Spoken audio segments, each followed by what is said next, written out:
Dudes got me Hello and waking up welcome to early a out my brand new sleep, episode man. of the Pick a Side podcast. We have Riv right there in the intro, talking some nonsense like always. But okay, this is now episode 51. I'm with Jack Barteck and Riv. My name is Joel. And in this episode, we are going to give our Western Conference predictions and preview. The same format for the Eastern Conference. And if you guys aren't familiar with that one, we're just going to give an overview of each team and then give our standings predictions for the conference. We're going to go in order from first to 15th seed. And I think this Western Conference one is going to be way more fun than the East. Even though the East has some competitive teams, the West is loaded. And I think everybody can agree on that. And Riv this was actually difficult. Like, the East one was easy for me to put together my notes. I feel like I flew through it, but doing this one, I felt like every team was a playoff caliber team. Maybe not like the last two teams in the conference, but almost every team in the West is a playoff caliber team. So there's going to be a couple fan bases disappointed at the end of the season. That's for sure. There's going to be some fan bases mad at me. I'll tell you that. Well, we already had that yesterday. The Celtics fans, me and Riv don't know basketball. Yeah, apparently. Only I do. Yeah, only Joel. So I'm fine with that take. So, but okay, we're going to get right into it. The first team we're going to talk about, of course, is the NBA champions, the ones that Riv doubted all year. He doesn't like LeBron James. But the Lakers, they finished 52-19. They beat Miami 4-2 and pretty much dominated throughout the playoffs. And I think everyone is wondering right now, are they going to two-peat? I mean, they added Montrezl Harrell, Dennis Schroeder. You added Wesley Matthews, Marc Gasol. And the guys they lost weren't big losses. Danny Green struggled throughout the playoffs. Avery Bradley wasn't even there in the playoffs. Then you lose JaVale McGee, who was a liability in the Rockets series. Dwight Howard, who was a liability as well. Rajon Rondo, who played well. But all in all, the Lakers got better this year. And I think their role players are going to make a huge difference for them this season. Yeah, and you mentioned a couple of those names, and what those guys brought to the table, really, especially Avery Bradley, Rondo, Dwight Howard, JaVale McGee, they really helped that defense, which was one of the best defenses in the league, if not the best defense. And now you see the additions they brought in this year: Dennis Schroeder, Montrezl Harrell, Wes Matthews, Marc Gasol. Although their defense is going to take a slight hit, offensively, they are going to be unstoppable. I honestly don't see how you game plan for this type of offense with LeBron and Anthony Davis. And you're talking about a team that just won a championship. Rob Pelinka went out and had the best offseason in the entire league. So although I think they might struggle in the regular season, because I think LeBron and Anthony Davis are going to take a bunch of load management games off, they might not be the one seed, but they do not mistake it. They will be the team to be chased come, when are they finishing now? July this season? Whenever that Larry O'Brien trophy is being hoisted, the team that wins it will either be the Lakers or have to go through the Lakers, and there's no question about that. All right. So, the Lakers. It's hard to come back after a year and replicate the team or keep the team together because, you know, guys get better. They want bigger contracts. But this team has retooled. Getting a guy who I think should have won Sixth Man of the Year in Dennis Schroeder was a great, great addition. And they didn't really give up much for him. Not to mention getting Montrezl Harrell, who I know his stock was down during the playoffs, but he's still, during the regular season, also a Sixth Man of the Year candidate. Keeping Kentavious Caldwell-Pope, who was big for them and hit some big shots for them. And then you got Alex Caruso, who hit some big shots for them and also was one of their best defenders, I think was a good thing.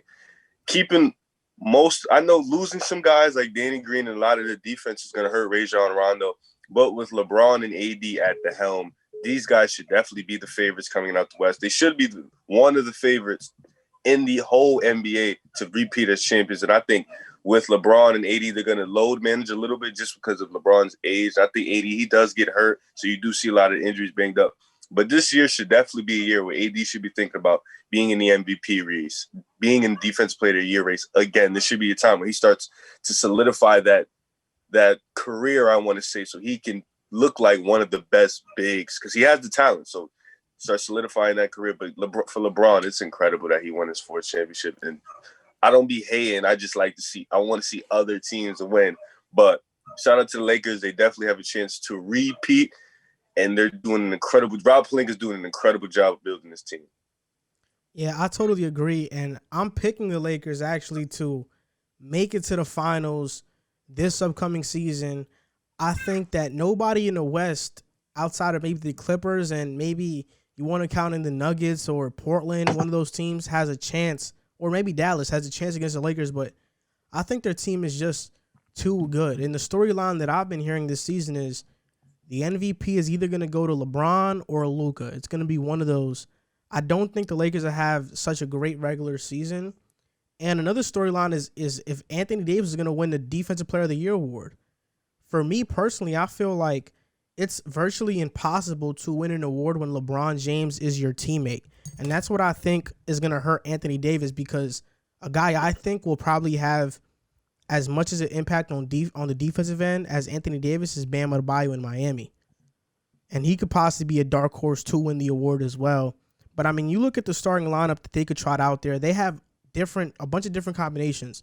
My dream lineup would be LeBron, Schroeder at the 2, KCP at the 3, AD at the 4, and Gasol at the 5. But, I mean, you can easily probably start LeBron at the 1, then start Wesley Matthews at the 2, KCP at 3, AD at the 5, and Harrell at the 4. You can mix and match a lot. This lineup has a lot of versatility. Yeah, I just like every time I look at this lineup, I just think more and more, how is anybody going to stop this team? You have LeBron, who is one of the best driving kickers in the league. Anthony Davis, who is one of the best ISO scorers. He can score a bunch of different ways. The shooters that they've put around these guys has improved from last year, amazingly enough. And already you're seeing guys like Kyle Kuzma is going to hopefully improve again, or, take a step that he didn't take last year necessarily. Talon Horton-Tucker, again, trying not to overreact to preseason games, but he's looked fantastic in the time he's been given. So that's just another piece for them. So I was talking about it with the Nets. The top two guys are probably not going to play 70 games, probably not even 60 games. But when they do sit, you're still running out a lineup with a solid 7 to 8 man rotation that should win you at least over 500% of the games that you're playing without your stars. And anytime you can do that, you put yourself in a great shape. So as long as they finish with a top 8 seed, they are going to the finals in the Western Conference. I feel confident saying that. Yeah, I agree. I think I want to go back to Joel's point. It's gonna be hard, very hard. Because take it back to Golden State.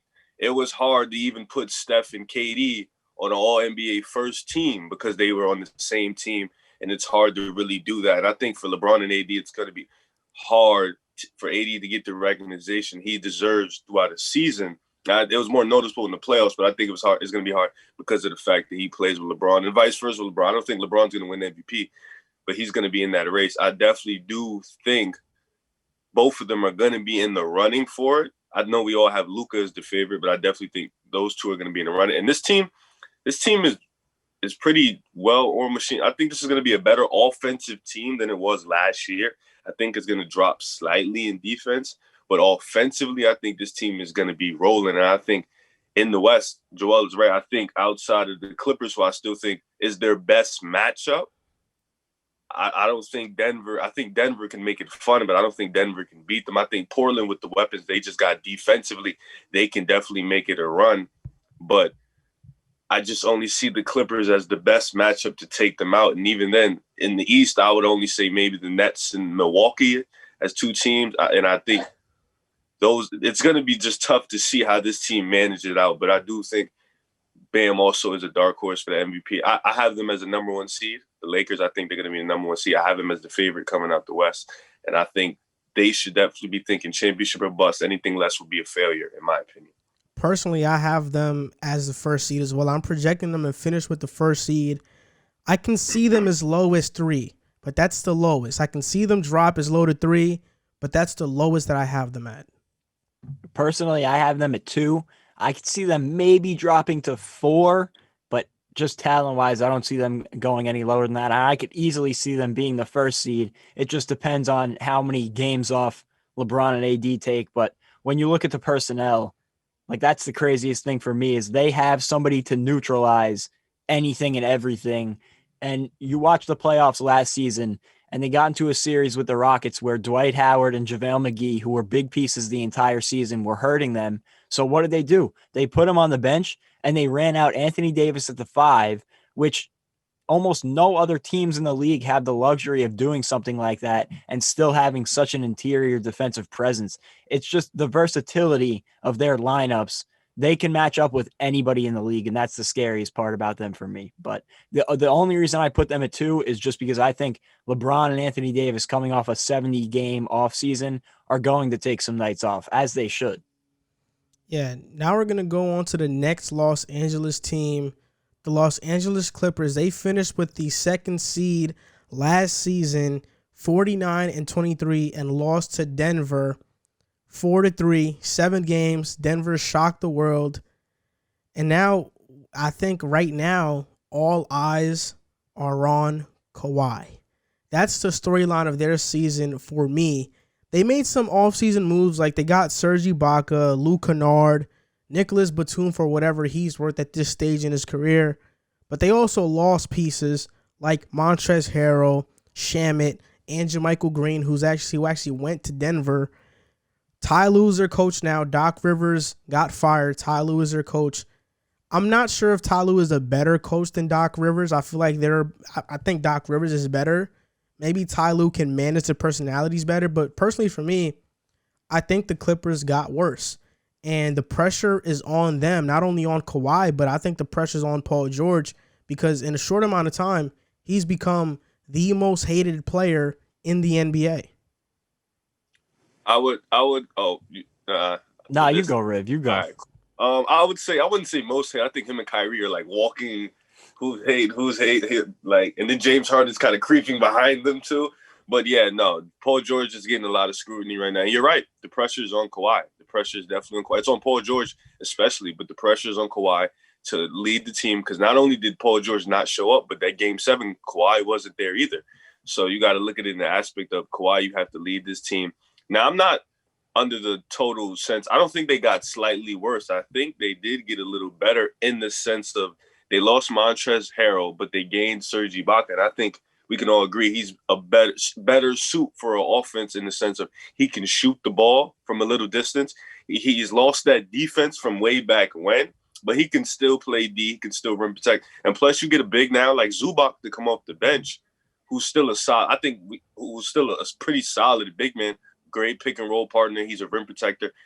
And then you still have Markieff Morris, who's still a good player. You still have Paul George and Kawhi there. Patrick Beverley is still your point guard.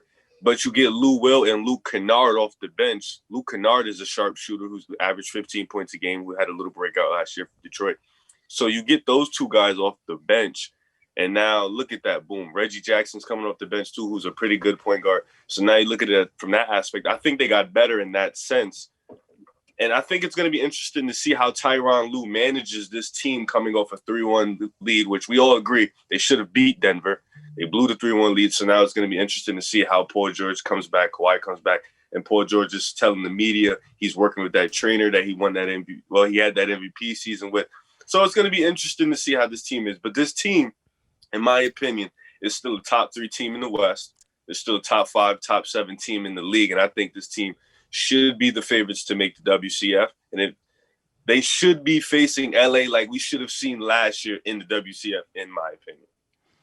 I agree with you talent-wise, 100%. They're a top 5 team in basketball on paper, and I do think solely speaking from a fit perspective and on the court, Ibaka fits this team better than Montrezl Harrell did. But what the move signified to me is just a microcosm of what their offseason has been.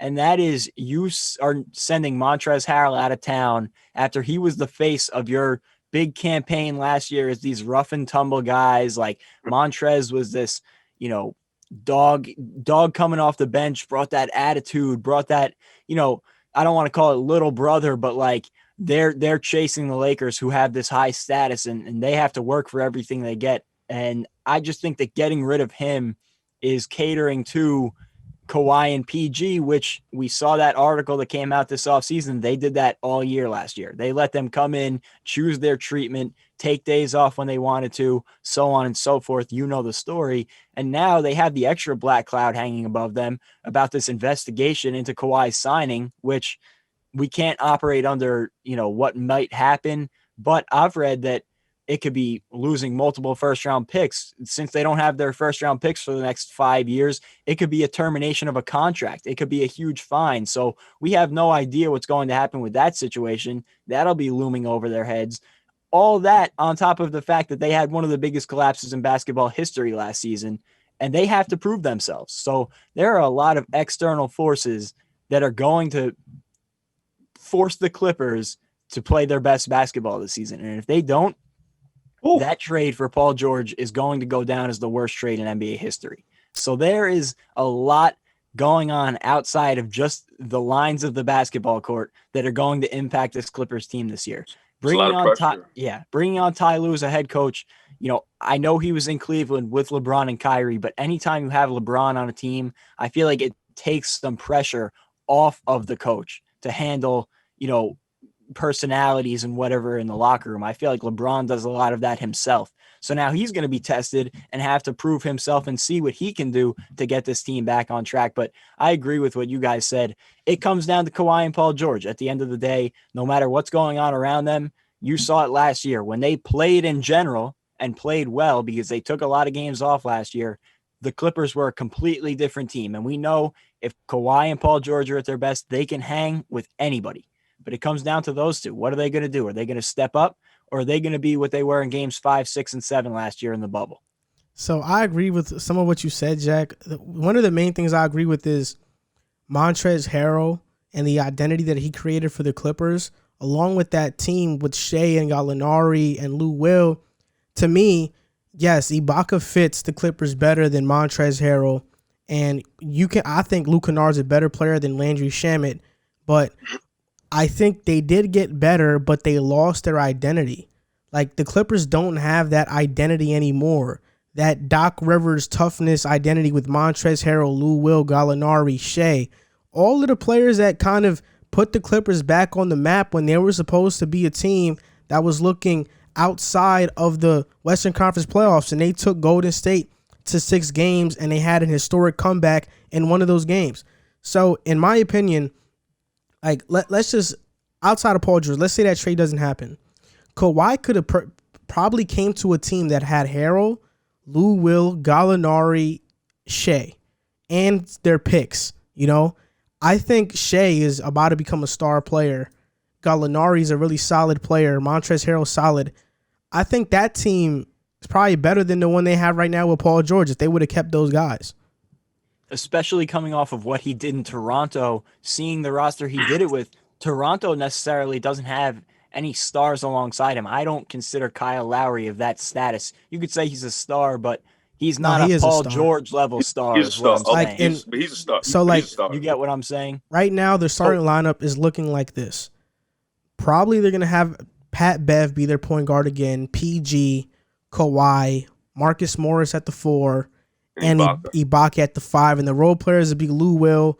I'm not that big of a fan of Reggie Jackson. I think Terrence Mann is sneaking up on that backup point guard role on him very quickly. He's a big guard, too. Mm-hmm. Then you have Luke Kennard and Zubac. Patrick Patterson is still there for whatever that's worth.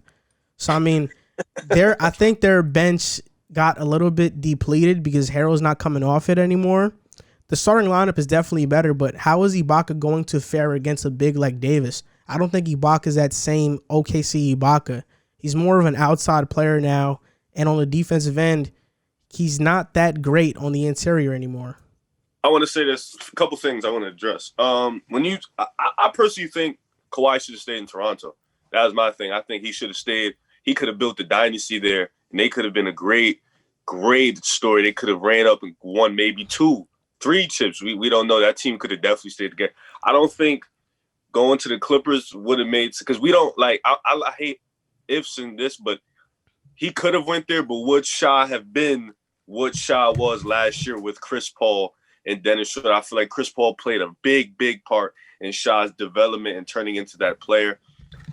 And I don't know how the contract situation would have went because, Danilo got paid, all that good stuff. But I do think he should have stayed in Toronto. But at the same time, I don't like Montrezl Harrell. I feel like the bench is depleted a little bit, but I think Luke Kennard fits them in the sense that he brings what Shamet was supposed to bring, and that was that consistent shooting every night. And Shamet, he kind of was in and out of the lineup because he was being picked on defensively and he wasn't hitting at a consistent rate. I think Luke Kennard is going to bring that consistent shooting repeatedly. But you're right. I don't know how they're going to guard AD regardless because Zubac is on the same team he was last year and they couldn't guard AD last year. They were throwing Patrick Patterson on him at one point and Jermichael Green. And sometimes they just said, yo, Kawhi, you just got to go get him. So I don't know how that's going to work. I do think, though, this team definitely has a lot of pressure. And this is going to be a make or break for, I feel like, Paul George and Kawhi's career. Like, this is going to be the year that literally decide. Paul George right now is kind of on the ends of he's on the spectrum, in the middle of a spectrum right now. He can turn into a great player again, or he could turn out to be a bad player again. Right now, people are if and ands about him. So I think this year right here is the make or break for Paul George and Kawhi's career too, because Kawhi just coming off that Toronto run, he was being praised. People were calling him the best player in the league. And then, boom, he blows a 3-1 lead. I still believe Kawhi is the second best player in the West. I know some people disagree, but I think we all agree. He's definitely top 3, top 4 in the West. So he has to show that this is his team. He's still that force that Toronto had. And if they can do that, all that pressure can step to the side and they can definitely make a push. So what seed do you think they finish at? I have them I think they can finish 1, but the Clippers, with Kawhi's going to sit out. Paul George, we don't know how he's going to be. So I have him probably at a 3 seed. Lowest would be 4. So I have him in that 1 to 4. Highest would be 1, lowest 4, but I have him 2, 3 really. One other thing I wanted to address before I get my seed. One of the biggest question marks that was raised by Paul George and Kawhi Leonard, if I'm not mistaken, was the need for a playmaking point guard, and they did not do anything to address that. So that's another question mark that they're going into the season with, that it clearly is something going around the locker room that they did not address. So, and there were point guards out there that they could have went and got. There were point guards to be had. So there's going to be a lot of issues. I still have them at the 3 seed. Talent-wise, they can get up to as high as 1. There's no question about it. But with all the external things clouding them right now, I could see them going all the way as low as like 6. I still think they're a lock for the playoffs, though. In my opinion, I think they are going to finish with the 4th seed this season. I can see them as high as 1, like you guys said, but I think those chemistry issues are going to be a concern, and I'm not totally bought in on this team. I think there's going to be a lot of reoccurring problems throughout the season. I can see them as low as 4. Like, I have them at 4, but I think that's the lowest they finished. There is a scenario, like Jack mentioned, where they can finish in the 6th seed, around there, or the 5th.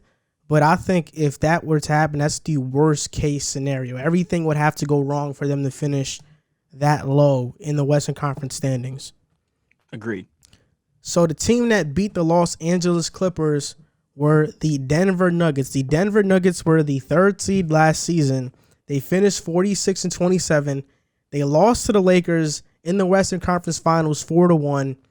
And for me, I have 2 storylines this season for them. One of them is, when will they get their respect? And the second one is, I think this is Jamal Murray's breakout year.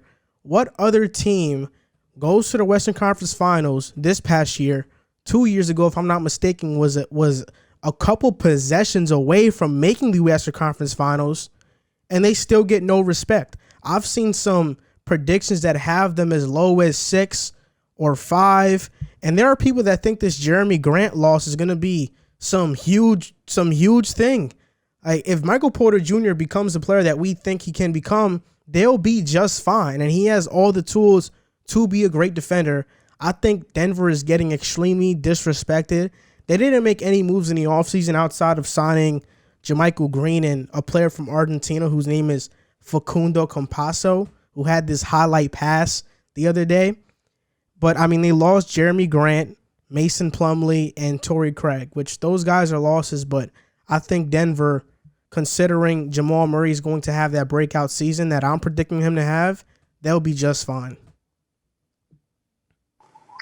I want to say this. Oh, sorry, Jack. But No, go. Second. Listen, Denver.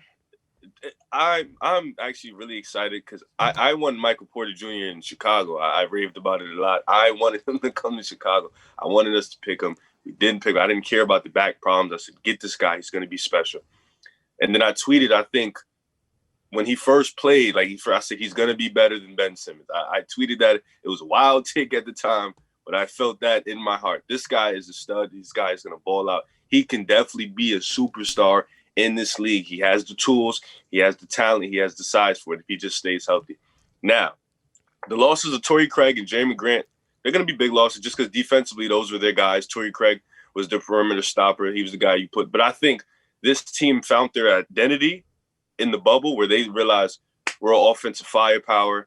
Defense we need, but I feel like we can score with the best of them. And if Jamal Murray makes that leap, that continues that leap like he was doing in the bubble, he continues and comes in this year and then plays like an all-star point guard. You get Michael Porter Jr., who's starting to play like an all-star. The Joker's going to do what the Joker does. But I feel like if he comes this year in, like he doesn't come in every year all fat and whatnot, he's coming in healthy and ready to go. This team, that big three is going to be great in the long run. Not to mention getting Bobo to play. That's going to be a pretty exciting thing. And plus, they didn't have a bad draft. I feel like RJ Hampton is going to be really good. He's a project right now, but he's going to be really good. Gary Harris, who dealt with a lot of injuries last year, I feel like he's going to come back. He's still a great defender. He's going to come back and be able to hit his shot again. And then you got Paul Millsap, the leadership, the wisdom, the old gratuity. Like, he's still there. He's still going to offer up some stuff. PJ Dozier, he was a good piece coming off that bench. He's a solid point guard, can play D. So this team still has the guys. They still have that core that came back from 2 3-1 deficits. So they still got those guys. So I feel like they're still going to be rolling, still going to be good. And I feel like with the leaps from Jamal Murray and Michael Porter Jr. is going to be key leaps in this team's ascension to the top elite teams in the league. And if those two can make, because I feel like the Joker, he's on superstar level. He's a top 10 player in this league. So you get Jamal Murray and the Michael Porter Jr. to the top 20s, top 25s, even top 15s. And you got a special trio that can really make some noise in the West. A point guard, a wing, and a center. So I like this team going forward. And I think they'll be a great team in the West, probably a top 3 seed.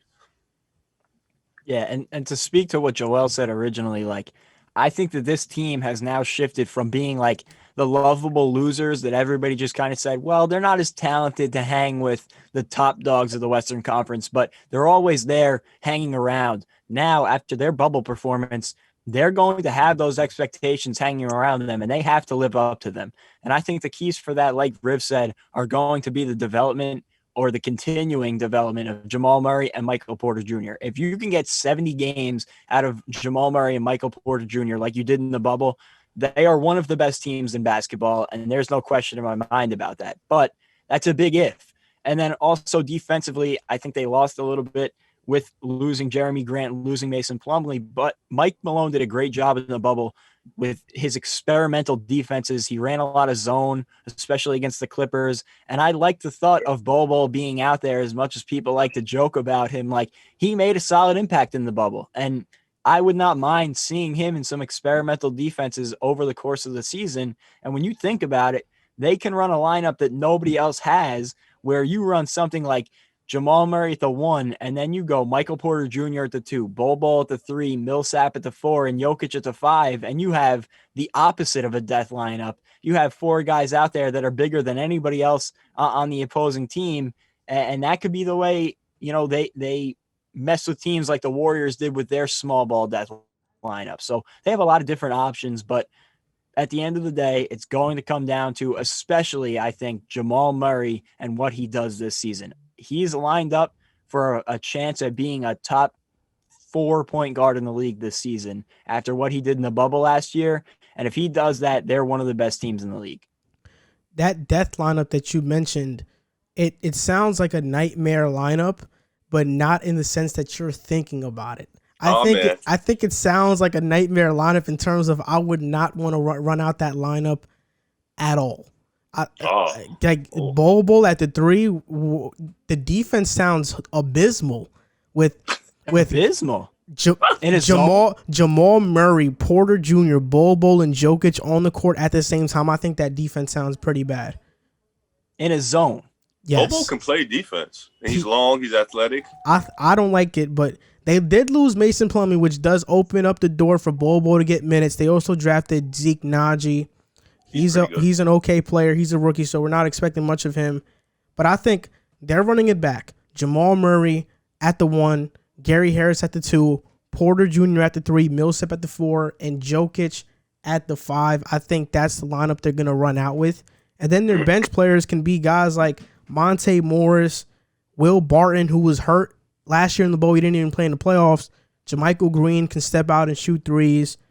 Dozier. And I think a guy that nobody's mentioning is the guy they signed that Houston cut, Isaiah Hartenstein.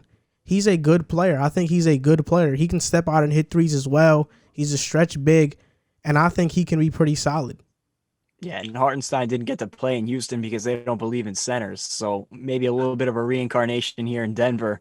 And you mentioned Will Barton, I think will be one of the biggest key comebacks for them because, like you mentioned, they didn't even have him in the bubble this year, and he was one of their bigger offensive options throughout the regular season. So adding him will be a big plus for this team. I think we're forgetting Monte Morris and the impact he had. He's one of the best backup point guards in the league, and I think the way he plays the game, his motion offense, the way he can just control the game coming off the bench when Jamal Murray's out is pretty phenomenal. So I like this team going for it, but I like this team going for it. I think coming back from 3-1 twice put a lot of confidence in these young guys, and I think that's the best thing. I think Mike Malone is on the rise to being one of the best coaches in the league, and now you have a 3-headed dragon where you can definitely take advantage, build the solid pieces around them, and definitely make a run. Now I got them finishing as a 2-3 seed. Lowest would be 5. The West is so dangerous that even at a 5 seed, it could be 4 great teams in front of you.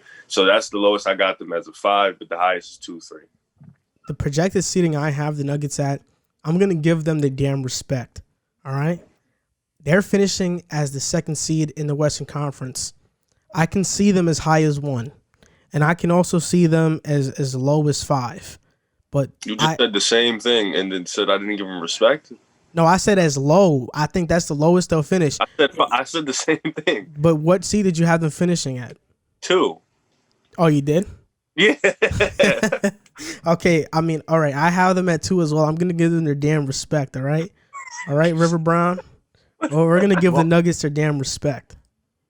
I should take that line because I'm actually putting them at the 1 seed. I think they're going to finish 1 just because I think the Lakers are going to rest their guys, and the Nuggets have been perennially a very good regular season team. I love Mike Malone as a head coach, so I have them finishing 1. I could see them finishing as low as, like you guys said, 5, and that's no knock on them. It's just the Western Conference has some incredible teams. Yeah, so if they don't finish that high, then all of us are wrong together because we're all basically have the same take. We're all in this together. Right, so the next team is the Houston Rockets. They finished with the 4th seed. They finished 44-28. They lost to the Lakers in the semi-Western Conference Finals. This is going to be a long 4-1. Well, so. And my main storyline, I have 2 for them as well. One of them is, will Harden stay? That's really the one I have. Will Harden stay? And the other storyline I have for them is, even without Harden, still competitive. Even if Harden leaves, especially if they get a Ben Simmons back in the package, they'll still be a viable team in the West. They'll still have a shot at making the playoffs. You have that team right now. They added John Wall, DeMarcus Cousins, Christian Wood, who I think is going to be a star. And everybody in the Houston Rockets organization believes the same thing. They lost Russell Westbrook, Covington, Austin Rivers, Jeff Green. So they lost some of their key guys from last year. I loved Covington, and I loved Uncle Jeff, who's on the Nets now. And Austin Rivers is on my New York Knicks, so I love him as well.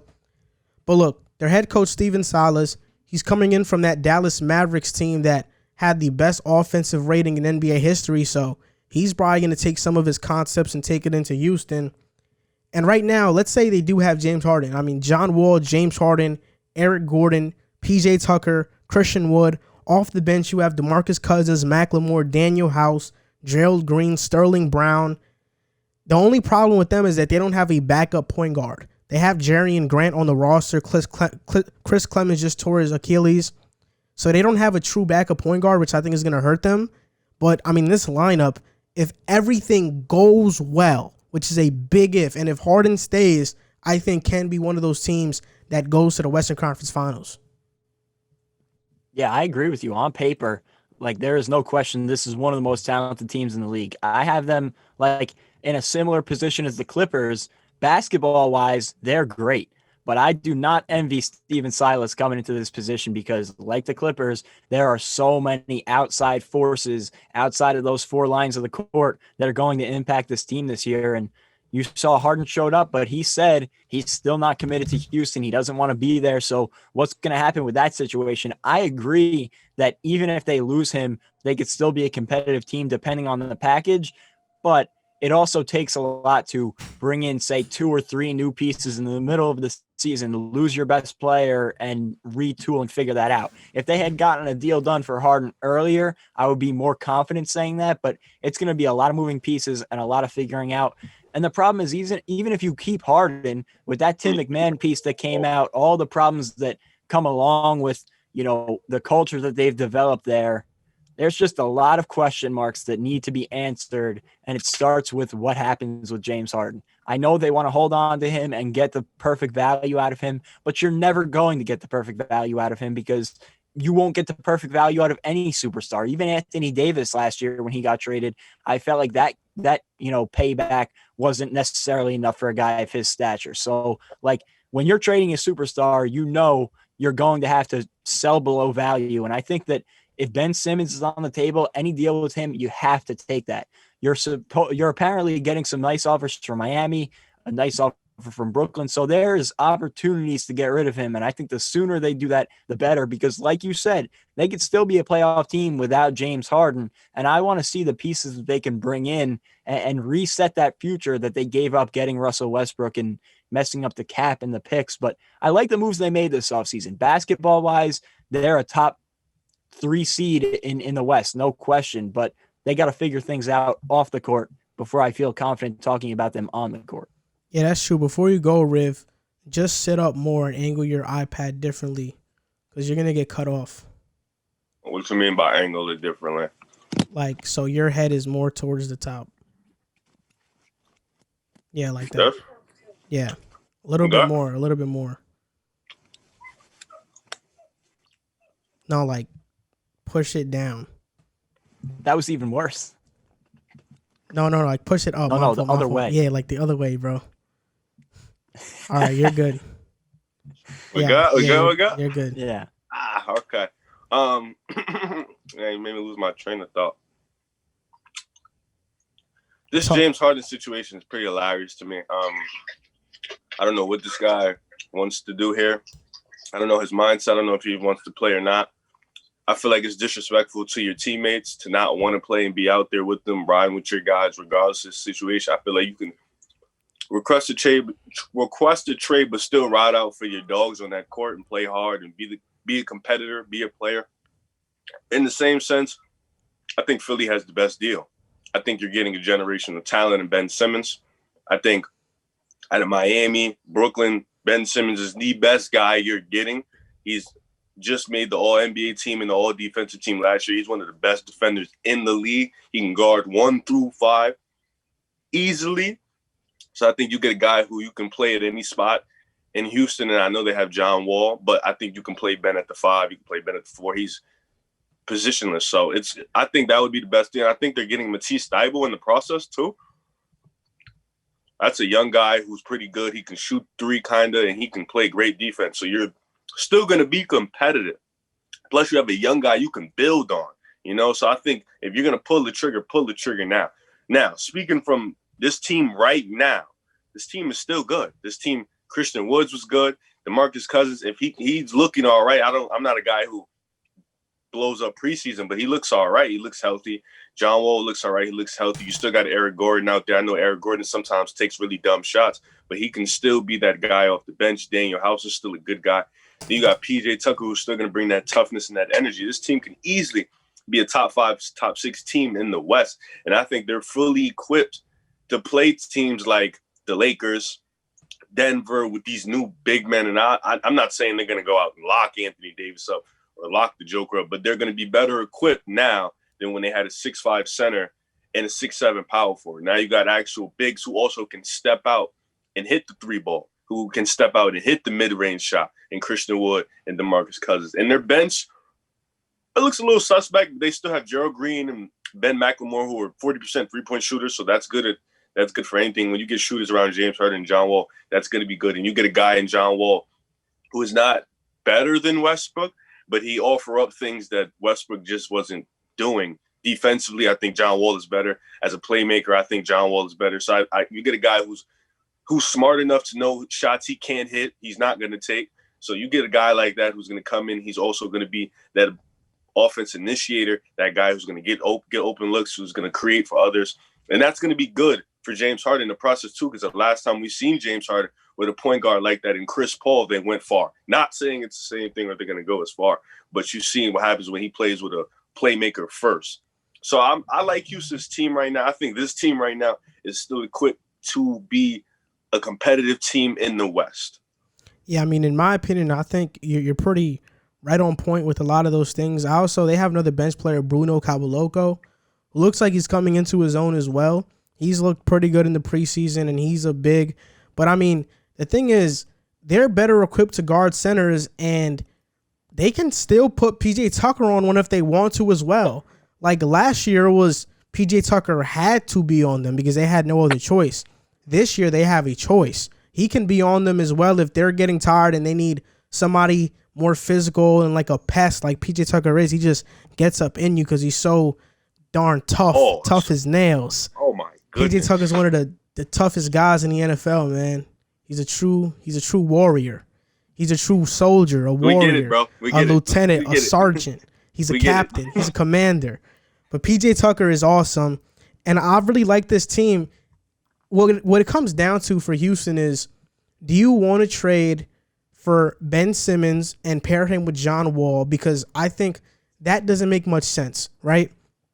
It doesn't make much sense. So if they trade for Ben Simmons, it's mostly because we want to ship off John Wall sooner than later. So we're going to count on Ben Simmons. Or do you want to trade with Miami and get Tyler Hero and say, well, we want a guy that's going to fit with John Wall as well? Because we think John Wall's a long-term option, so we'd rather want Hero. So it really just depends. Do you project Hero can be better than Simmons? I mean, Simmons, of course, offers that defensive ability, but Hero looks like he's on a different planet offensively. He's really good offensively. And I think if you get Tyler Hero in Houston, I mean, a trade package would probably be, for me, Kendrick Nunn, Tyler Hero, and some picks. Kendrick Nunn instantly is that backup point guard that they need. Where's the cap? We got to fill up the cap. Oh, I mean, you could add in Kelly Olynyk in the deal or something like that. You could add in one of those and some picks. But, I mean, now you have Tyler Hero starting at the 2. Kendrick Nunn coming off the bench for John Wall. He can also be a future option at the point guard position once John Wall goes. And then you have picks and Kelly Olynyk, who's a big man. He plays physical. He can step out at the 3. You can either get him or Myers Leonard. So there are options. In my opinion, I think I have 2 scenarios for the Rockets and where they're going to finish. Without James Harden, I think they'll get the 10th seed because the West is just so damn loaded. That's really all it is. I can see them finishing as high as 8 without Harden and as low as 12 or 13. If James Harden stays, because of the turmoil and the drama around the team, I see them finishing as a 6th seed, but I can see them finishing as high as 3. If James Harden buys in, they can be a top 3 team in the West, and I see them finishing as low as 6 or 7 if James Harden stays. Yeah, there is no more volatile team in basketball in the sense that, like you mentioned, there's so many different ways this season can go, and it's going to happen at some point. There's no way that this season runs its course and James Harden is still there and everything is peachy. It's just not going to happen with the comments that he's made. But in a perfect universe where James Harden stays, is happy, and they play their best basketball, this could be a 1 seed, in my opinion. I love the product that they're putting on the court, speaking strictly basketball. But being realistic, I have them at 5, and that's assuming Harden is there for a good chunk of the season, at least up to the deadline. But I could also see them, like you said, finishing somewhere around like 10, 11, 12 range, depending on the package they get back. So there's no other team that I have such a wide range for, but there's also no other team that has so many question marks and different outcomes that they could see throughout the year. Well, I actually threw a little trade package on myself for Miami. I had Tyler Herro, Kendrick Nunn, Andre Iguodala, and Kelly Olynyk to fill out the cap because James Harden, he's being granted $44 million. So I had those 4 and 2 picks shipped out for James Harden and PJ Tucker. I feel like they're going to ask for something else in the process. And, 4-1, the season started. So it's like you need somebody else in there to fill out the roster. So that would be my trade scenario. I think Tyler Herro would be best if they do feel like John Wall's the long-term answer. But if they want Ben Simmons, then I guess the objective is John Wall's out of there either by the deadline or at the end of the season. He won't be there long-term. I have them highest, if James Harden is here, he's buying in. I have him as high as 3. They can get to the 3 seed, I believe. Lowest 6, just because the West is so stacked, it's so loaded. I don't even think a 6 seed is bad in the West. I don't even think an 8th seed is bad. That's how good the West is right now. Without James Harden, I have him as a 10, 11th seed, playing, maybe sneaking into the play-in. If not, I feel like they'll be just a couple games out of it. Nothing too crazy. They'll be fighting for it to the end. So that would be my take. I just feel like because the West is so stacked, you can pick any team to make the playoffs, that it's not even a bad thing to miss the playoffs this year in the West because it's so good.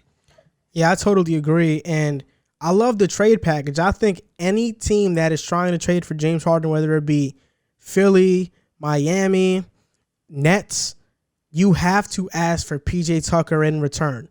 PJ Tucker and James Harden are best friends. PJ Tucker brings in that physical toughness to any team that he goes to. Mark Jackson famously said in the playoff game, he loves this quote. He said, if you don't love PJ Tucker's game, you don't love basketball. Everything that PJ Tucker does spells win. And you can ask any Houston Rockets fan, PJ Tucker is the glue to that team. He brings that toughness. He's one of the toughest guys. He's tough as nails. He has a great personality. He's super strong for 6'5". He's like 240 pounds. He's like a Chuck Hayes who can shoot corner threes. PJ Tucker is one of the most awesome players in the NBA. And I think because his stats aren't glamorous, people tend to overlook him. But in fact, he's one of the most valuable players in the NBA. He's the perfect glue guy, and he can fit on any team. Whether if he goes to Miami or Philly, you got to get him in a James Harden trade package because he's good. He's what's going to make that team successful. He's the missing piece to teams that want to get over the hump. Man, if PJ Tucker ever sees this channel, he might ask for a restraining order. I think he'll ask me he'll fly me out, man, so I could catch a game. That's what I think. That is an interesting trade package, Driv. The only thing I would say is I would ask for at least like 3 picks and maybe some pick swaps. Like that's the biggest thing for me. If I'm the Rockets in this deal, I'm looking for draft capital. As much as I'm looking for good players to add right now, I'm looking for that draft capital to rebuild what the Rockets have lost in past deals. So I would be interested to see what they get back from any deal, but I don't see any team having such a crazy course of the season as that. Yeah, like just to finish the segment off, while I do love the idea of Ben Simmons, I think the player that he is now is the one who he's going to be. He's not going to turn into that superstar top 10 player. He is what you're getting. If I'm Houston, I'd rather trade with Miami and get Tyler Herro and Kendrick Nunn because I think Tyler Herro can become a star. I think he can become a top 5 shooting guard in the NBA. He shoots already 40% from the 3, so he's giving you something that Ben Simmons doesn't offer. In an NBA that is all about shooting pretty much, you need a guy like that. And if you can get Kendrick Nunn in return with some picks, that's the perfect deal, and I'd pull the trigger on it. Yeah, and I think that deal would be better. One, getting more picks. I think you would get in a deal like that. And two, I think it would make more sense for the direction you want to go in because Ben Simmons would make more sense if you wanted to compete right now because he's a better player right now. But I feel like if the Rockets are giving up on James Harden and moving on from him, they kind of need to hit at least a mini reset button and move things around. And Harrell fits that timeline more than Ben Simmons does. Yeah. I think uh, you guys. I agree with you to some extent. I still think I would ride with the Ben Simmons wave just because of the simple fact that Terrell. I said Terrell. Wow. Yeah, Harrell showed us a lot in the playoffs, and he showed us what he can be with that shooting ability. But Ben Simmons, I feel like just defensively and as a playmaker, he's so above and beyond Tyler Harrell, and he's one of the top 5 defenders in the league, top 10, top 15 playmakers. And I think that's a place Tyler Harrell will never be in those categories. But I do think Ben Simmons can become a 20 to 22 point scorer. And if he gets to that, I feel like he will be just as dangerous. But, I feel like you couldn't go wrong with either trade package. You're getting a potential superstar in Tyler Harrell. You're getting a potential superstar in Ben Simmons. I feel like you can't really go wrong in that aspect. Both guys are really young. So I just want them to pull the trigger because James Harden, it's clear he doesn't want to be there. He doesn't want to play for that organization anymore. So I feel like they should pull if they want to pull the trigger and be competitive, they should do it sooner rather than later, not wait on these long trades and make teams pull out on trade deals. Tyler Hero in one playoff series, in one playoff appearance, Tyler Hero has played better than Ben Simmons in all of his playoff appearances, and he as a rookie. But we're going to move on to the OKC Thunder. They were the 5th seed last year. Finished this should be quick. 44-28. They lost to Houston in 7 games. The great James Harden block on Luguentz Dort. Luguentz went for 30, I think, that game, or like 29. The great James. It was a great block. Okay, but basically their team that they went to the playoffs with is gone. Chris Paul is gone. He started. Gallinari started. He's gone. Schroeder, their 6th man, he's gone. Steven Adams, their starting center, he's gone. The storyline for their season for me is building for the future. And what better year to be bad than this year where Cade Cunningham, Jalen Green, Jonathan Kuminga, Jalen Suggs are all in this draft. They got Al Horford, who I think fits better with Shea because he can step outside and hit a mid-range shot, an occasional 3.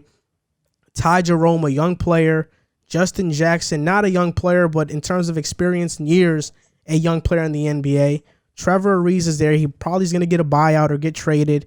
They traded for I think his name is Maladone. Teo Maladone. Whatever. You knew what I meant. Teo Maladone. George Hill is there, 44% 3-point shooter. I mean, they got some guys, a young team. Their coach is Mark Dano. I don't know how to pronounce that, but he's Billy Donovan's a long-time assistant. So he's finally getting his first crack as a coach. He was a head coach for the Thunder's G League team. In the draft, they drafted Alexej Pokusevsky, Teo Maladone. So, I mean, they're building for the future. It's obvious in that. I think the main question with them is, are they going to put Shea at the 1 and see how he develops as a point guard? For me, I think Shea is more of a 2. That's just my opinion. The lineup I'd put out there is George Hill, Shea, Luguentz Dort, Darius Bazley, and Horford. I think that lineup gives them the most amount of spacing, and it can help Shea develop. I agree with you on the lineup. I think that should be the lineup going forward. I think George Hill is a veteran. He's a guy who you should definitely want to put in that starting lineup just to give your young guys some leniency, help them learn the way. I think George Hill can still teach Shea some thing or two about the offense, how to initiate it. I think OKC, this was the perfect situation for OKC in the sense of that team wasn't going to win the championship. We all know that. They were just going to be a competitive team in the West. I think this lines them up for a possible pick at getting Cade Cunningham. If you get Cade Cunningham back there with Shea, those are 2 6'6", 6'7" guys, long arms, with the potential to be a very deadly offensive and defensive backcourt. So I think this is great for them. I think this is great for the rebuild process with all them picks. And I think Sam Presti is doing an incredible job out there. But this team is obviously tanking. They're not going to be good. Luguentz Dort is there for the future. Darius Bazley is there for the future. it's going to be interesting to see the development of those guys. Plus, Alex, I don't know how to say his name. Pokusevski. Yeah, him. He's a 7 foot. He's supposed to be a phenom. I keep hearing about him. He's projected to be really, really good, superstar potential. He's that good. And then, what's the other guy's name? Maledon. Yeah, Maledon. He's the offensive playmaker. He was good. I watched a couple of his tape yesterday. He's pretty good. So this is a team who's built to build the young guys up. And this team is going to be well good moving down the line. But this year, I project them to be the last team in the league. They're going to finish 15th. Highest maybe 13th. I think this year we're just going to be watching the development of the young players, not really worried about the wins and the losses. Yeah, you guys said pretty much all there is to say. I mean, the bad news is they're probably going to be one of the worst teams in the league this season. But the good news is if there was any year to start this rebuild officially, I guess you could say it would be this year, one of the most hyped up drafts in over a decade. So I think there's a lot for Thunder fans to be excited for. And I do think there's some nice pieces here. I think if they were in the East, you could make an argument that they could push for a playoff spot or at least a play-in game spot. But the West is just too difficult, and it's going to hurt them. I do like the idea of Shea splitting time between the 1 and the 2, seeing what you have, but I agree with Joel. I think he's a 2. So I expect to see a lot of George Hill at the 1, Shea at the 2, but developing Shea, Lou Dort, Baisley, and then guys like Teo Maledon and Alexis Pokusevski, I think is very important this season and will be important moving forward when you use these next 5 years and 16 first-round picks or whatever it is that they have now. And it's not going to be a long rebuild. I can tell you that much. They're probably going to draft for 2 or 3 years, and then they're going to flip the switch, and they're going to use those picks to bring in some stars and really start to compete. But it's going to get bad before it gets better. So and they have cap too. They'll have cap next year and the year after that. Look out for them in free agency because OKC isn't a bad site.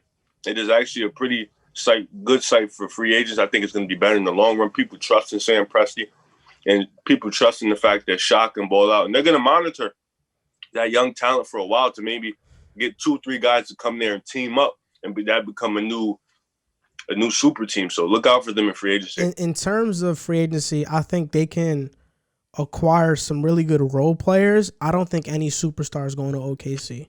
That's just my opinion. That's never happened before. Small markets are usually not the destination for it. So I don't see that at all. But, I mean, this year is just a developmental year. And what's good about OKC is that even though they're going to be the worst team in the West, in my opinion, I'm projecting them to finish 15th, maybe as high as 14th, but I see them at 15th. They're still a very competitive team. They're young, they're competitive, they're going to play every single night. And it's going to be even though, like, if I'm a Thunder fan, I know what I'm signing up for. I know this is for the future, but I think the team that they built is still a team that is going to be fun to watch. Another player who's coming back from injury is Andre Roberson, but I think Luguentz Dort is just a younger version of him. But Luguentz Dort can actually, develop a jump shot. I think that's the only difference. They're basically the same players, so there's no reason. There's no reason to play Roberson. Finisher. Yeah, so there's no reason to play Roberson because Luguentz Dort already fills that role. Yeah, and I would not be surprised to see Sam Presti keep doing what he's been doing and using this season to almost up Al Horford's trade value, up George Hill's trade value, and see if even maybe at the trade deadline, hey, you're a competitive team and you need a backup point guard. Well, George Hill is playing really well for us this season. Or, you need an anchor down low. We have Al Horford. Look at what he's doing for us this season. And, he did that with Chris Paul, essentially reignited his career and changed the outlook on him. And look what he flipped him for to Phoenix this offseason. Granted, Al Horford and George Hill are not Chris Paul by any stretch. I think he could look to do something similar with those two guys and just keep building up the assets, let that young talent develop, open up some cap space, and they are going to be, Sam Presti is going to have like a sandbox job for the next 5 years. It's a dream job for a general manager, and he deserves all the credit in the world for what he set up for himself. My most improved player of the year, man. Sha. Let's get it. His name is Shea. Don't talk to me. It's not Sha. Don't speak to me. Yeah.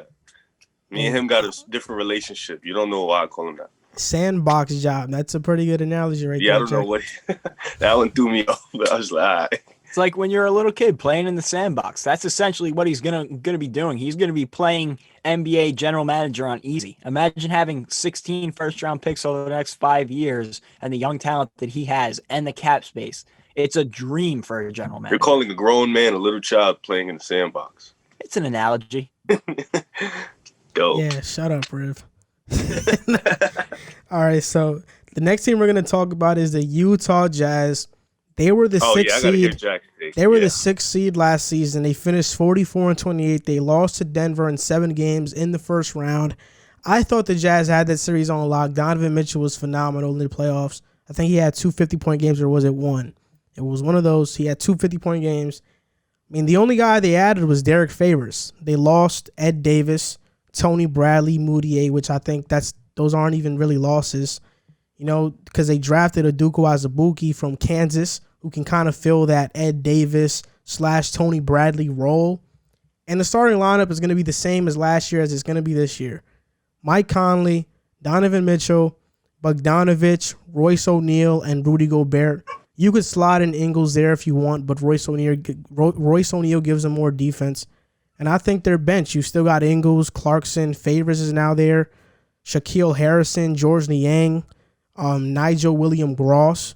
So, I mean, they got some players, but for me, this team they have a high floor, but a low ceiling. I don't see them doing anything special.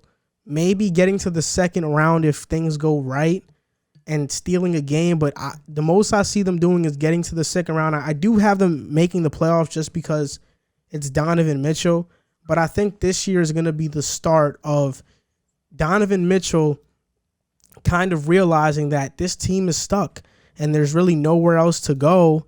I have them finishing as an 8th seed, as high as 6, but as low as 10. Like, I could see them not making the playoffs this year because the West is so competitive.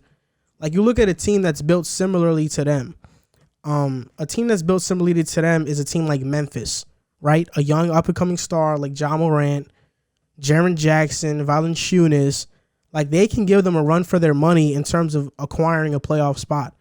So, I don't know. I think they have a high floor or low ceiling. I'm not too excited about the Jazz this season.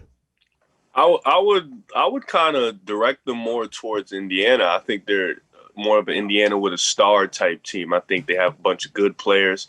You know what they're gonna do. You know their identity, but they just have one star. And I disagree at a point because I feel as though last year when they blew the 3-1 lead, I feel like when they blew it, missing Bogdanovic was more noticeable when they blew the 3-1 lead because they had just one. Mike Conley wasn't that good, and they had just one guy doing the bulk of the scoring. And I think this year, him coming back is going to be good because he was a 20-point scorer or 40% shooting from 3 last year. So that was their second guy. And I think defensively, it's going to put them in games always because they're one of the best defending teams in the league. Donovan Mitchell is going to continue to get better. I think he's a top 5 shooting guard in the NBA. He's going to continue to get better. He's starting to come into his own as that leader, that clutch scorer, that go-to guy. And I think he's going to get them some wins. And I think I got him between the 5 and 7 range just because of this. I'm not as high on the new teams that we're going to talk about later as you guys are, but I have them in the 5 and 7 range. I think defensively, they're going to win games just straight off their defense. And offensively, they're going to have enough in the regular season to be able to win a lot of games because that's just all you need in the regular season. I think they kept the group that won them enough games last year, and with Bogdanovich, who got out during the regular season last year, so he missed a few games. He's coming back. That's going to be big for Donovan Mitchell because that's that second scorer. And they get Jordan Clarkson back for a full season instead of getting him, I think, a little bit before the trade deadline. So now you have him for a full season to come off the bench and become that scorer. I like the Jazz. The Jazz are a very good team, but I am not nearly as high on the Jazz as a lot of people are. I see, people calling the Jazz a playoff lock, a team that can compete with the Lakers for the West. I don't see them anywhere near that range. And that's no offense to the Jazz, but I just think that's crazy talk. And here's why. One, they didn't address their shaky perimeter defense that bugged them all season last year. They're still going to be dealing with those same perimeter defensive issues. They're leaky on the perimeter defensively. There's no way around it. And they didn't address that bench depth that hurt them last year. And I get it. Granted, Bogdanovich goes down and that hurt them. They still are not a deep team this year. And we've talked about all of those top teams in the Western Conference go 4 or 5 guys deep on the bench, and you could feel confident in them. And the Jazz don't have that. But the biggest problem that I see addressing the Jazz this season is something that nobody is talking about. Rudy Gobert is due for a max extension on December 21st, and we are sitting here on December 18th, and there has been no advancement in the negotiations. I think it's very clear that Rudy Gobert sees himself as a supermax player, and rightfully so. The Jazz do not see him as that. And if they can't figure that out, then are you just going to sit and let Rudy Gobert walk in free agency this offseason? Because I don't think it's that crazy to say that at the trade deadline, we could see Rudy Gobert being shipped off, especially after what happened last season and the friction between him and Donovan Mitchell. Who knows if that's still looming? You know, I get it. They played really well in the bubble, but that is a big issue with your second best guy on the team, a guy who is, in my opinion, overvaluing himself. You know, I just think that that's a big question mark to a team that already had other issues, and I'm not as high on them as other people are this season. So do you see him in Boston with all the questions looming in that 28.7, I think, trade exception? Do you see him? Because I feel like that's where you were going with that. I mentioned it in a couple of videos ago. I don't remember the exact segment it was, but I mentioned it earlier on, and it would be a perfect fit. He would be that guy to anchor the defense in Boston and be that piece that me and you were talking about that could put the Celtics over the top and make them a legit championship contender this year.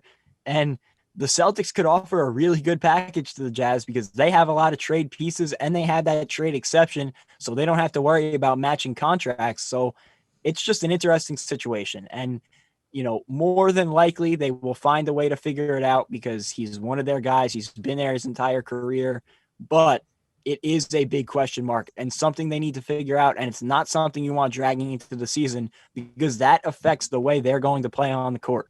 And like I mentioned, there was already issues there, and you just don't want those problems in your locker room, especially for a Jazz team that, although they are talented, they need their chemistry to be on point. They can't afford chemistry issues like a very talented team like the Lakers or Clippers can and still cruise through the regular season. That's just my take on it, especially in the West. If they were in the East, I'd be singing a different tune. I think they'd be a playoff lock, but I'm not as confident saying that in the Western Conference.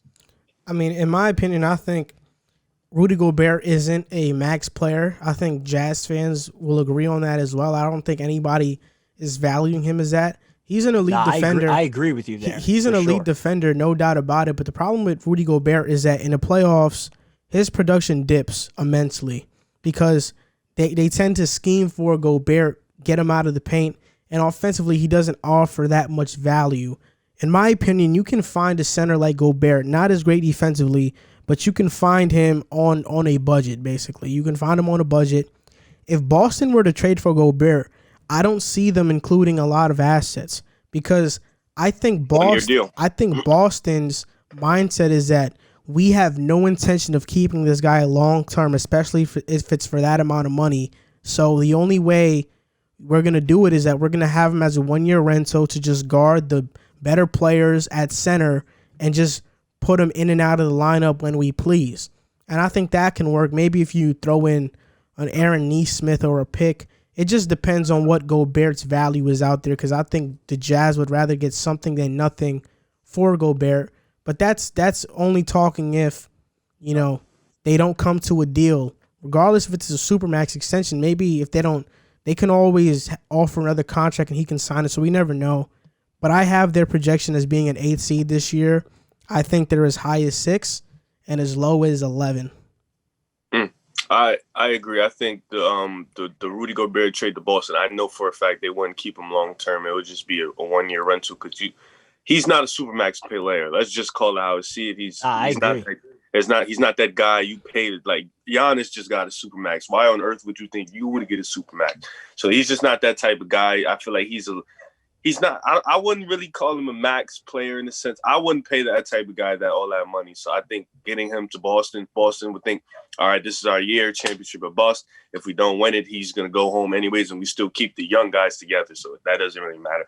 So yeah, like I said, I have him in that 5-7 range. I think defensively they're just so good. It's going to get him some wins throughout the season. I think offensively, Donovan Mitchell is the type of guy that he has shown us that he can carry an offense throughout a regular season. Come playoff time, I don't think they'll beat anybody in the top 3 this year. But I don't know because Bogdan did not play in the bubble last year. So they can surprise us. You never know. But like I said, I have him in the 5-7 range. I have them finishing 7. I could see them getting in the regular season as high as up to 4 if they figure out their issues, especially contractually. But I could also see them going as low as like 11 or 12. I don't think that they're a playoff lock by any means, especially in a tough Western Conference. And that's no knock on the Jazz. I don't want it to sound like I don't think it's a good team, but you need to be more than a good team to be a playoff lock in the Western Conference. And that'll be a common theme as we go out these next, 10 teams. I feel like all these teams are solid rosters, but you need to be better than solid in the Western Conference. And I don't feel great betting on that. So the next team we're going to talk about in the West is the 7th seed, the Dallas Mavericks. They finished 43-32, the 7th seed. And I think the storyline for this year is Luka Doncic for MVP.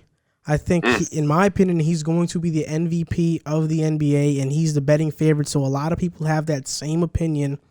They added Josh Richardson, which he's a good shooter, a good ISO scorer, and a good defender. James Johnson, who's a rough rider, a glue guy you need on your team. And they added a guy from Orlando that I like, Wes Iwundu. He was pretty good in Orlando in the second half of the season.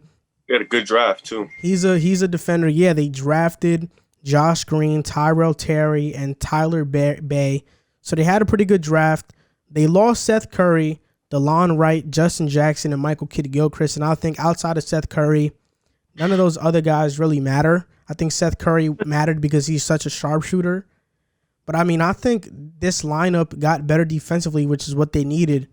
When you have the best offensive rating in NBA history, you can dip a little bit down from that, still be a great offensive team, and I think they did that. They'll still be great offensively, but I think what's great about them is that they got way better defensively now. Now they can have a starting lineup of Luka, Richardson, Hardaway Jr., Porzingis, Kleba, and I think they'll be pretty solid this year. I really do. I believe in this Mavericks team.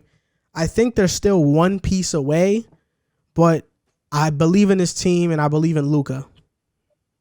I agree. This is the few times I agree with young Joel Moran. I think this is a team that's built to definitely be successful. Just like Denver, I think they're a third dragon away from having that 3-headed dragon and being a real dominant force in the league. I think Luka's the head of the snake. You got Porzingis. Now, Porzingis' injury, I think he comes back in February, if I'm not mistaken. So I know they're gonna. I heard he's out until at least late January. So okay, so I know that's gonna be Luka's gonna have to definitely carry, which I think is gonna either help his MVP case or kill his MVP case. Because if he's carrying and they're winning, that's definitely gonna propel him to the top of the MVP race. But he definitely should be the betting favorite. I like Josh Richardson. I am high on Josh Green. I think he can definitely be that guy for Dallas, slotting in at that 2 guard for the future. I think he's really good. He's really athletic. He can finish at the basket, and he has a nice form. He could definitely turn into a sharpshooter. I like Tyler Berry. I think he can be a great 3 and D wing for them coming down the line. I think keeping Dorian Finney-Smith, their wing defender, getting Josh Richardson to replace Seth Curry was good. He can play D. He can create his own basket. He's not as good of a shooter, but he can do all other things. Dwight Powell's coming back from an ACL tear he had last year, so that's going to be a good. Maxi Kleber's still out there. Willie Cauley-Stein they re-signed, and they re-signed Trey Burke, who was underrated last year for them. It was a really good piece for them at that point guard spot, and they still have Jalen Brunson. So this is a team fit perfectly for Luka Doncic. And shout out to Rick Carlisle and Mark Cuban.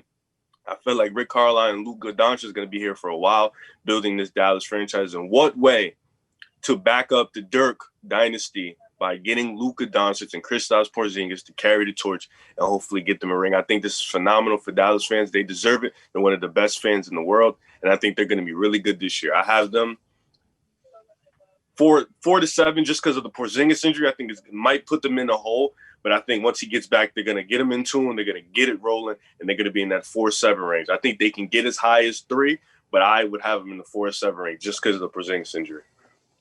Yeah, I agree. I give a lot of credit to Mark Cuban for, first of all, realizing what he could get in Luka Doncic, going out and getting him when he did. And now they're making the perfect moves to surround him. I love what they did this offseason. Bringing in Josh Richardson is going to add to that perimeter defense that hurt them last year. And I get it. Losing Seth Curry is going to hurt that offense, but you're still going to be trotting out an offense, including Luka, Tim Hardaway, Kristaps when he gets back. Josh Richardson is no slouch offensively. Maxi Kleber, Dwight Powell, like these guys can still play offensively. And I also love to go out and get James Johnson, although it might not be the most impactful move on the court. What it does is it gives you an enforcer for if anybody wants to come in and try and pull a Marcus Morris this season on Luka Doncic. That's not happening with James Johnson on your team. I can promise you that. And that is the reputation he's built around the league. He's a former martial arts fighter. He's not going to let anything happen to Luka. And I think that that's an important thing to have on your team when you have a young star like that. You know, you want to protect him. He's your asset. And I think James Johnson brings a nice grittiness to this team that they didn't necessarily have last year. The one thing that I think will hurt them, like Riv mentioned, the Kristaps injury. When does he come back? How long does it take him to really get back to form? Because even if he comes back on, say, January or February 1st, it probably takes him a month to get back into the swing of things, and that's being generous. So I don't think they're going to have the best regular season, but I don't think that that's an indictment of who they are.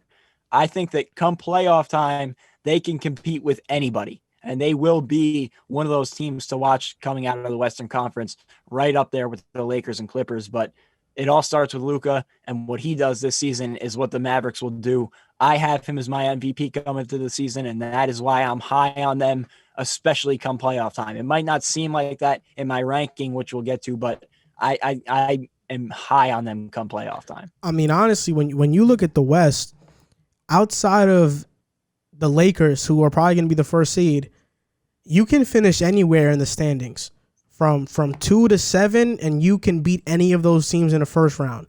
If the second seed is the Nuggets, the Mavericks can beat the Nuggets in the first round. They can beat the Clippers as well. So it's really, the West is open. It's up in the air. Outside of whoever faces the Lakers in the first round, everything is pretty much up in the air, and everybody can have a chance. But I mean, I like the Mavericks bench too. Jalen Brunson, I loved him coming out of Villanova. He's a really good, solid player. Trey Burke is still there.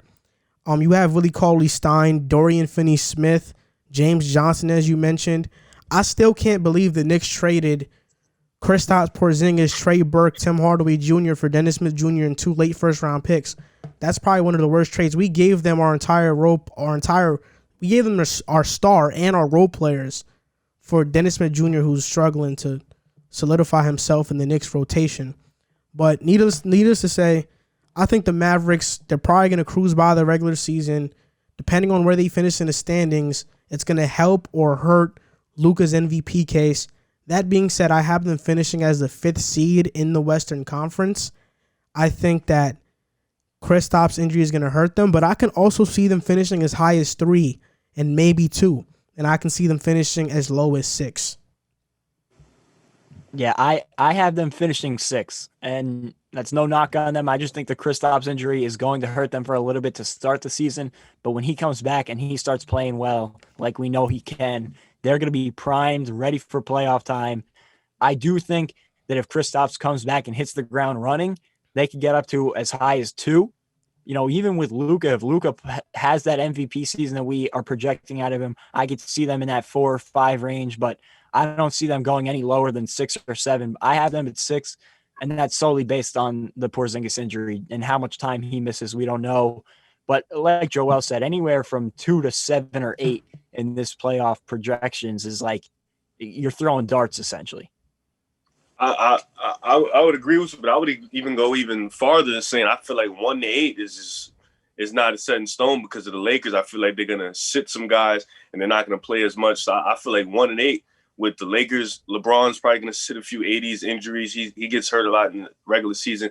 The Clippers, Kawhi is gonna sit a lot. Paul George has injury concerns too. I feel like anybody can finish at 1. Even Denver can drop to get to 1 seed. So I feel like one day is going to be scattered. But at the end of the day, I don't think a lot of teams can beat the Lakers. But I know outside of the Lakers, any team could beat anybody. The Clippers could beat Portland. Portland could beat the Clippers. Dallas could beat the Clippers. Dallas could beat Portland. I feel like it's going to be really interesting come playoff time in the West when each of these teams plays, because you can go either way with most series. But I would have, like I said, I would have 4-7 is Dallas is my ranking for them. I feel like the Porzingis injury could hurt them, could help them, but I think I'm gonna lean more towards hurt them because he's just that good. So I will have them 6-7, no Porzingis. When Porzingis gets back and hits the ground running like I know he would, it would go up to about 4-5, maybe even catch 3. So the next team we're going to talk about is the Portland Trail Blazers. They finished with the 8th seed. They finished 35-39, so below 500. They lost to the Lakers in the first round. Dame solidified himself as a top 10 player last year. He played phenomenal in the bubble and the whole season pretty much. The storyline for them this year, I think this is Dame's best team. Without a doubt, I think this is Portland's best shot to win a championship. This is Damian Lillard's best team. They have wing defenders. They have bench depth. And I'm really, really high on the Blazers this season. I really am. Higher than most years. They added Robert Covington, Enes Kanter, Derrick Jones Jr., Harry Giles, and they only lost Trevor Ariza, Hazonia, Hassan Whiteside, and Wenyen Gabriel. So I don't think they lost anybody major. Terry Stotts is still there. They drafted CJ Ellaby.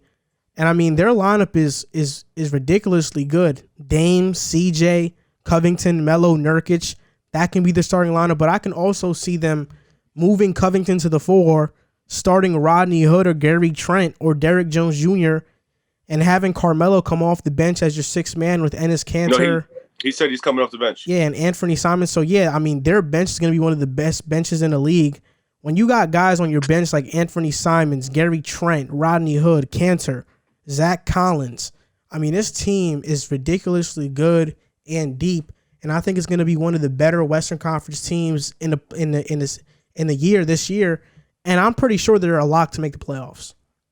This is the first time in a while that we can say Portland has a legitimate shot at making the WCF and possibly maybe sneaking up and making the finals. I mean, this team, they built a well-oriented team around Damian Lillard, and I think they finally got him the help. Aside from that year they went 3rd seed, I think they finally got him the help that he's so helplessly needed on the defensive end. And now you could throw out a lineup of Dame, CJ, Gary Trent, Robert Covington, Nurkic, or you can even throw out a lineup, like you said, of Dame, CJ, Rodney Hood, or Derrick Jones Jr. and Covington. I think Covington, Nurkic, Dame, and CJ spots are solidified in the starting lineup. And then you got Melo coming off the bench. You got Enes Kanter coming off the bench, and Ferne Simmons, who played really well down the stretch last year, who's going to be a good player coming off the bench. This is a good team that can go 10-11 deep. And that's even Zach Collins is a good player. He got hurt last year, but he's still a good player that can play defense. So I like this team. I like what the coach did. He went all in, got some help for his superstar player, and now they have to put it on the table and they have to perform. Now, last time we seen this team with this expectations and got to the playoffs as the 3rd seed, they choked and lost in the first round to the 6th seed Pelicans. So it's going to be interesting to see now that they have the expectations, how are they going to perform? But I like Dame. I like them going forward, and I think they're going to finish top 3 to 5 in that area. I think they're that good. Yeah, I agree with pretty much everything that you guys are saying. I give them all the credit for what they went out and did this offseason. They addressed their needs. They fixed that defense that hurt them last year. And on top of that, the injury bug bit them really bad last year. So getting back healthy this season is a major key for them. And you got to hope they can stay healthy throughout the season. But you look at this lineup, I mean, they go 10 guys deep that you can really count on. Like, this is a great team. And I said a couple episodes ago that I thought they were a top 3 seed. I still see them in that range. I think they're a top 3 talented team in the West. Like, they can compete with those Lakers, Clippers, Nuggets teams, no question about it. But the thing that's changed for them, you guys hit on it a little bit. they've now gone, like the Denver Nuggets, from a lovable underdog where, they hang around, and although they lose in the playoffs, everybody just writes it off because they don't have the talent to compete. I think this season is going to be like that flip of the switch where we saw from Dame last year. He's a bona fide superstar. There's no question around it. There's no way around it. So I think this season, if they don't meet those expectations, people are going to start to sour on the Trailblazers, just like they would with the Nuggets. They got to prove themselves eventually. And how the media is, how the fans are. Eventually, you keep losing. It doesn't matter how much people like you. You're going to turn from the lovable losers to where are we performing? So I think this year is very important for the Trailblazers, very important for Dame Lillard, CJ McCollum to prove, yes, we deserve these labels that we've been given. And I like what they brought in. I love Robert Covington. I think he's going to really help that defensive unit while keeping that offense steady. Derrick Jones Jr. is another helpful wing off the bench. Enes Kanter gives you a nice backup center coming off the bench to help that offense. And just getting Nurkic back healthy is a huge plus. So I love what they did this offseason. I think they're going to be one of the top teams in the Western Conference. Side note, Kyrie just burned Sage at the Boston Celtics. That's what I was laughing at before when we were starting this topic. I was laughing. Yeah, but I mean, I agree with you. I just love this for Dame. Dame has been loyal to Portland and remains loyal and has not made it silent that he wants to be a Blazer for his entire career. I think regardless if they win or not, I don't think they'll turn into that team that people start to sour on. I think everybody will still love Dame. Everybody will still love the Blazers because even though their expectations are higher this year than a normal year, I think people still see the Lakers as the team to go out the West or the Clippers. I don't even think on a mainstream level, I don't think the Blazers are even picked as a third best team in the West. I think that goes to Denver. People are looking at Dallas before they look at Portland. There are teams that people are looking at that are not named Portland. I think it's a hot take to say they'll finish with the top 3 seed because even though the roster is great, I think people are hyping up the other teams in the Western Conference more than the Blazers. That being said, I think the Blazers finish with the 3rd seed in the Western Conference. I can see them finishing as high as 1 if the Lakers rest a lot, if the Clippers rest a lot, and I can see them finishing as low as 6 because the Western Conference, from the 3rd seed to the 6th seed, it's going to be like a 2 to 3 game gap. There isn't going to be much of a gap, so I can see them finishing as low as 6. Yeah, I have them finishing at 3. I could see them as high as 1, but I can't see them much lower than 5 or 6. I mean, they really put together a great lineup this year. Yeah, I agree. And I feel like you're right, Joel. In terms of the this is why I love Pick a Side. We're underground warriors. In terms of the mainstream, them guys don't have a clue. Portland is a dangerous team, and that's why we're here for the underground guys to break it down for them. And I think Dame's loyalty to Portland rivals Steph Curry's loyalty to Golden State. I think those two guys are one of the few guys we have remaining, like Tim Duncans of the world and the Kobe's of the world, the Dirk Nowinski's of the world. Guys are going to probably stay with one team for a lifetime, and I think that's great for the sport. I think that's great for Portland, that they can keep being competitive and keeping that one guy, that one superstar in their franchise. And I think Dame's he's a Blazer for life, and that's dope. I have them finishing as a 3rd seed. I think they're going to get that high because that regular season, they're going to be really good. Probably lowest, I would say, is 6th seed. I think they can 6th seed because it's just so dangerous in the West. I think their ceiling should definitely be WCF, and their floor should be 2nd round. Let me ask before we move on, do you guys see them as a potential championship team? I'm going to say this, scenario-wise. If the Clippers beat the Lakers in the 2nd round, I can see Portland beating the Clippers in the WCF and getting to the finals. But I think if the Clippers lose to the Lakers, I don't think Portland – I think they can give them a run for their money, but I don't think Portland can beat the Lakers. But I do see a scenario where if Clippers do win, that Portland can beat the Clippers, and then they go to the finals. I don't know about winning it all. No, I didn't say win it all. Yeah. So that's what I'm answering. Like, I'm not sure if they can win it all because if you get matched up with the Nets, I think the Nets have more depth than the Blazers. I think they'll beat them in 5. I think the Nets beat. I think the Nets have more depth than the Blazers. I think they can beat Boston in the finals if they play them. Milwaukee, I think their length just puts them over the top. They have Drew Holiday. It'll put a damage to Dame. Like maybe the Heat, they can beat them. It's really weird, you know. It's really weird. I like the Blazers, but their personnel, as good of a lineup as they've created, I don't think that they're built to compete with those elite teams. Like you look at the Lakers and how do they match up? Where do they guard Anthony Davis and LeBron? That was their biggest problem last year was, Gary Trent did a nice job on LeBron, but it wasn't enough and they didn't have anybody to guard Anthony Davis. So as much as I like Nurkic, I just don't think he's that guy to stop a guy like a Giannis or an Anthony Davis. So I don't know if they have the personnel to be a championship team, but I do think that they are going to be a top 3 or 4 team in the West. I think scenario-wise, I can see them beating Miami in a 7-game series. I think it'll be a tough, rugged series. I can see them beating Boston in a 7-game series just for a lack of big man or elite big man. I think Nurkic will definitely give Thompson and Tice some problems, and Dame is going to give Kemba Walker some serious problems. I think they can give Milwaukee a run for their money in a sense where Dame has learned from that Pelicans series. And when Drew Holiday was guarding him, I think he's a much better player than he was before than now.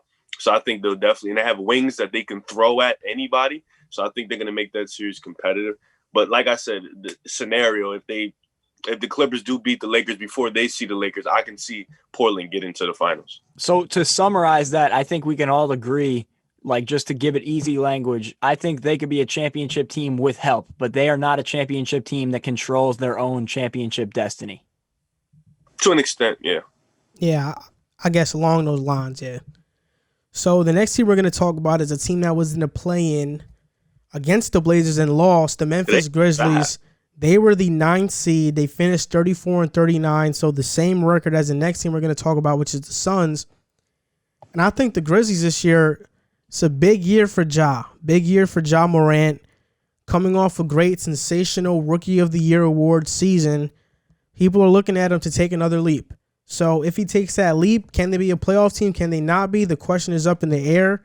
They added Mario Hezonja. They lost Josh Jackson, which basically means they didn't do really anything in the offseason. Their coach is Taylor Jenkins. They added Desmond Bane, Xavier Tillman, and they signed Killian Tilly, an undrafted rookie, after the draft period. So, I mean, this starting lineup to me is going to be Ja Morant, Dylan Brooks, Kyle Anderson, Jaren Jackson Jr., and Jonas Valanciunas. Maybe if you want to put Brandon Clark to start this year, it really depends. But I think, I mean, their bench is Brandon Clark, D'Anthony Melton, Tyus Jones, Justice Winslow is there, who didn't get to play last year, Gorky Jang, Desmond Bane. So, like, to me, I think the Grizzlies are still the same team from last year. I don't see that they got any better. And I think in a Western Conference that every single team around the West has gotten better. How are you going to make the playoffs unless Ja or Jaren Jackson take huge strides in their game? I think Dylan Brooks is taking a huge stride as well. He's probably going to take another jump as well. Very minimal, though. But I don't know. The Grizzlies just don't have enough firepower for me to say that this team is a lock for the playoffs, or they're even going to make the playoffs. I think they'll be in the play-in, but I just don't see enough in them. I don't see that they have enough.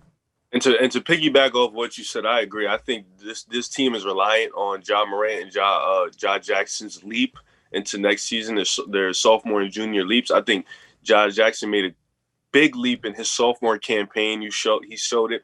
He's a really good player that can shoot the 3-ball. He can defend the rim, and he's a guy who can step out, and that's going to help Ja Morant. I think we saw Ja Morant's rookie year that he can be the leader of a team, and this is a guy I would take over a lot of point guards in the league already. So this team it's a good team, and it's not a team that's going to blow you away, but you know they're going to play hard. You know they're going to play tough. They're going to play aggressive, and this is a team that's going to give you a fight every night. I don't think they're a lock for the playoffs. I do think they're a lock for the play-in, though, and I think they're going to get into the playoffs. And I think if Ja Morant, which I think he will make that big jump, but I think if Ja Morant and Ja make that big jump, then they're going to be a really dangerous team come forward. But I have them no higher than the 8th seed if they get lucky, and as low as the 11th seed. That would be between that range. I think they're a play-in team. They didn't really add anything other than draft picks and players. and they're just waiting on those young guys to develop. Yeah, I totally agree with the both of you. And it's funny because you guys almost said exactly what I had written down for them. They didn't improve their roster at all this offseason. I don't feel like they didn't make the moves that the teams ahead of them and behind them in the standings from last year made to really bolster that team. But I do think they'll improve in the sense of Ja is going to take another step. Jaren Jackson Jr. is hopefully going to take another step. Dylan Brooks, even a guy like Brandon Clark. You have to hope that all four of those guys develop, and in that sense, you'll get better. However, it's tough to imagine they're going to be able to keep up with the teams that added to their roster. I still do think they're going to hover around that play-in game, and I can easily see them making that play-in game, but I don't see them as a top 8 seed in the Western Conference just because so many other teams got better roster-wise, and they didn't do that.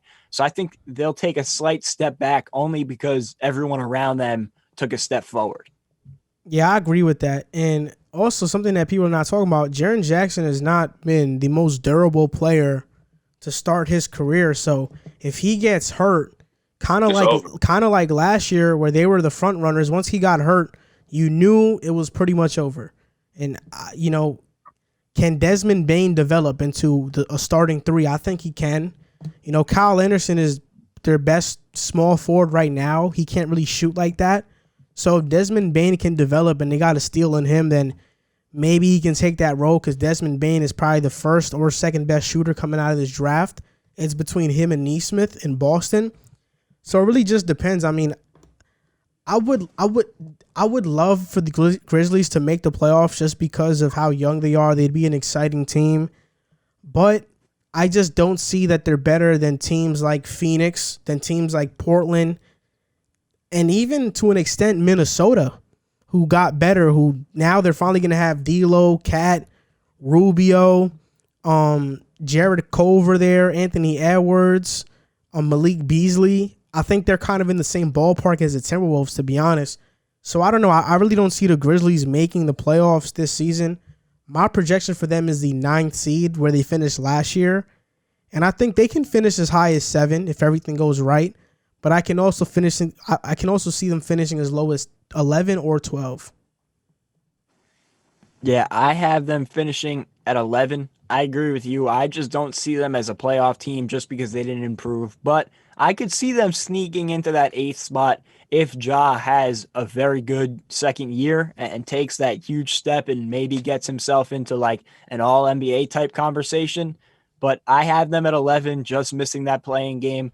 I could see them dropping to like 13 if, like you said, Jaren Jackson doesn't stay healthy or doesn't take that step that they're planning on him taking. But I have them at 11, assuming Ja takes a step, but not like an all-NBA level step. I think Ja will definitely take that all-star jump next year. I think he has it in him. He has the ability. I think he's shown us his talent last year, and the fact that sometimes he can just take over games even as a rookie and just control that offense and be that clutch scorer that the Memphis Grizzlies want him to be. Although this team did not improve and this team is banking on the jumps from their young guys. And I feel like every team in the West, like you guys said, every team in the West improved. I mean, even Phoenix, they improved mightily with the addition of Chris Paul, even though they lost a few pieces down the line. Chris Paul is a huge upgrade from Ricky Rubio. Minnesota, you said, improved, even though they didn't improve defensively. Offensively, they got some firepower. They can score with the best of them. So the teams are going to be coming in for a playoff spot. They're going to be ready to fight. And I think Memphis maybe can steal a play-in game, but I think they won't be a top 8 seed. I think they'll even just be out of the play-in. But I think that'll be good for them in the process. Could you get a young guy out this draft to pair up with Ja Morant and Jaren Jackson? And then you get your, like I keep repeating, you get your 3-headed dragon, which you're going to need for this West because this West is so stacked and so competitive. And I think that's the best case scenario for the Grizzlies, that they get one of those top players, because if you land in the lottery, who knows where you're going to land. If they can hopefully get a guy like Kuminga to fill in that 3 spot, or another guy like maybe Jalen Green to be the 2 and then you slide Dylan Brooks to the 3, I mean, they can be one of the top teams in the West. I think they're still 1 star away. Jaren Jackson is a star. Ja Moran is a star. Dylan Brooks is a solid role player, and so is Valanciunas. you need that other star.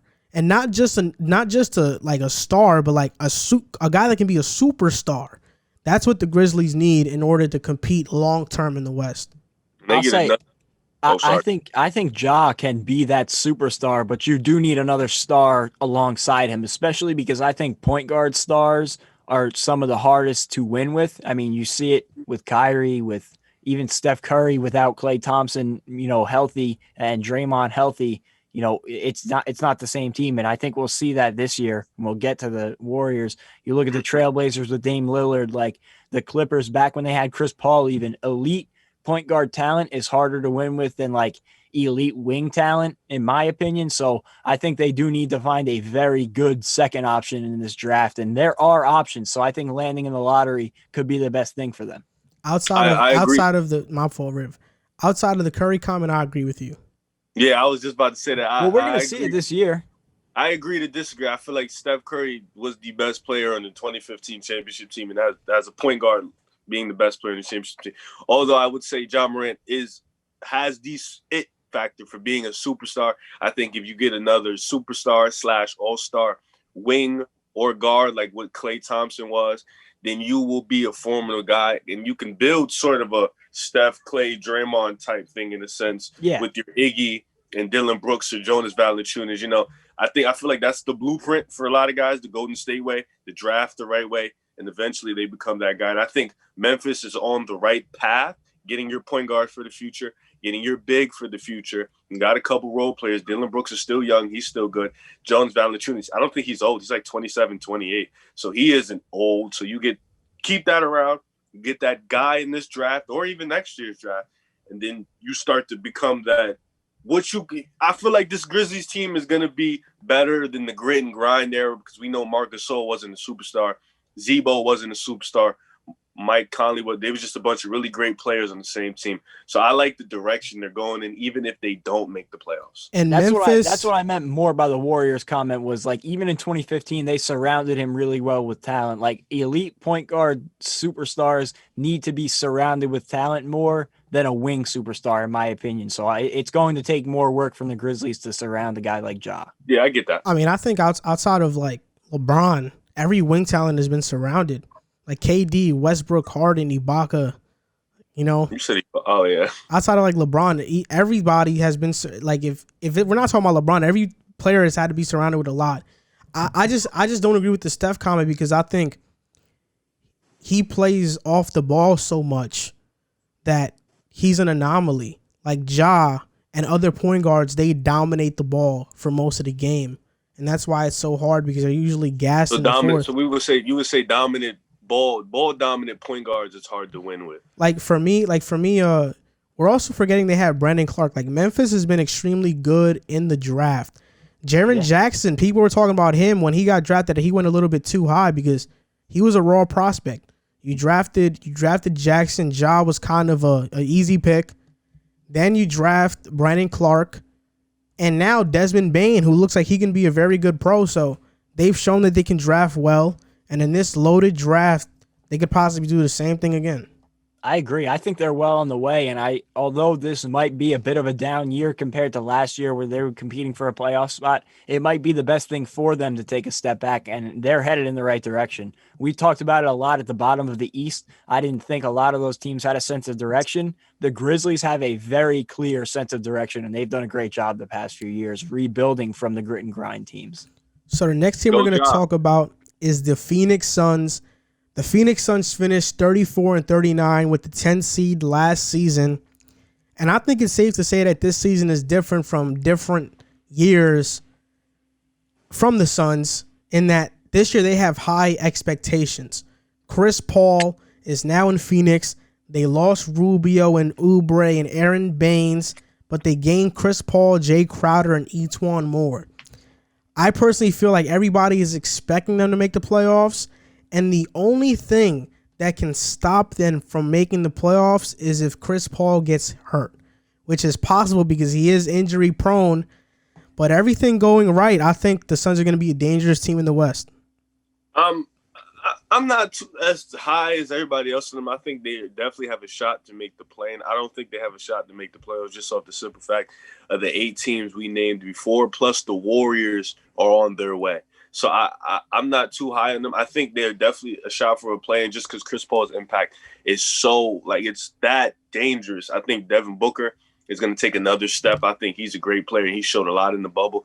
I think DeAndre Ayton missing them 25 games is very crucial, and he shouldn't let that stuff happen again because they need him for their production going forward. I think if he'd have played that 25 games, they could have been in the playoffs. We don't know. Like, it's a what-if story. So he's a great player too. Michael Bridges is coming up. Cameron Johnson is coming up. Those are great players. But their bench, their bench isn't strong, after naming those guys and then Jay Crowder, that's about 6-7 guys. I don't see a lot from their bench. I don't see when Chris Paul comes out the game, who's going to play make for them, who's going to be that guy for them to control the game. When Devin Booker comes out the game, who's going to score for them? Who's going to get the ball and put the ball in the basket? When DeAndre Ayton comes out the game, who's going to be that center that's going to dominate the paint, be a rim protector. So I'm still a little iffy on the team, although I like the direction. I think they're still going to be really, really good. But I'm still iffy on the bench in a sense. So I don't know. I don't see what everybody else sees, but I do see how competitive they can be because Chris Paul is that good. Yeah, I agree with a lot of what you guys said. I love the fact that they went out and went for it this year, knowing they have Devin Booker and, he's only getting older. He's not going to get any younger. You're looking at a team last season. If DeAndre Ayton plays the first 20 games, they are a playoff team. I have no doubts. They were right there as a potential playoff team in the bubble. They went 7-0, and that was without 20 games of DeAndre Ayton. 8-0, my bad.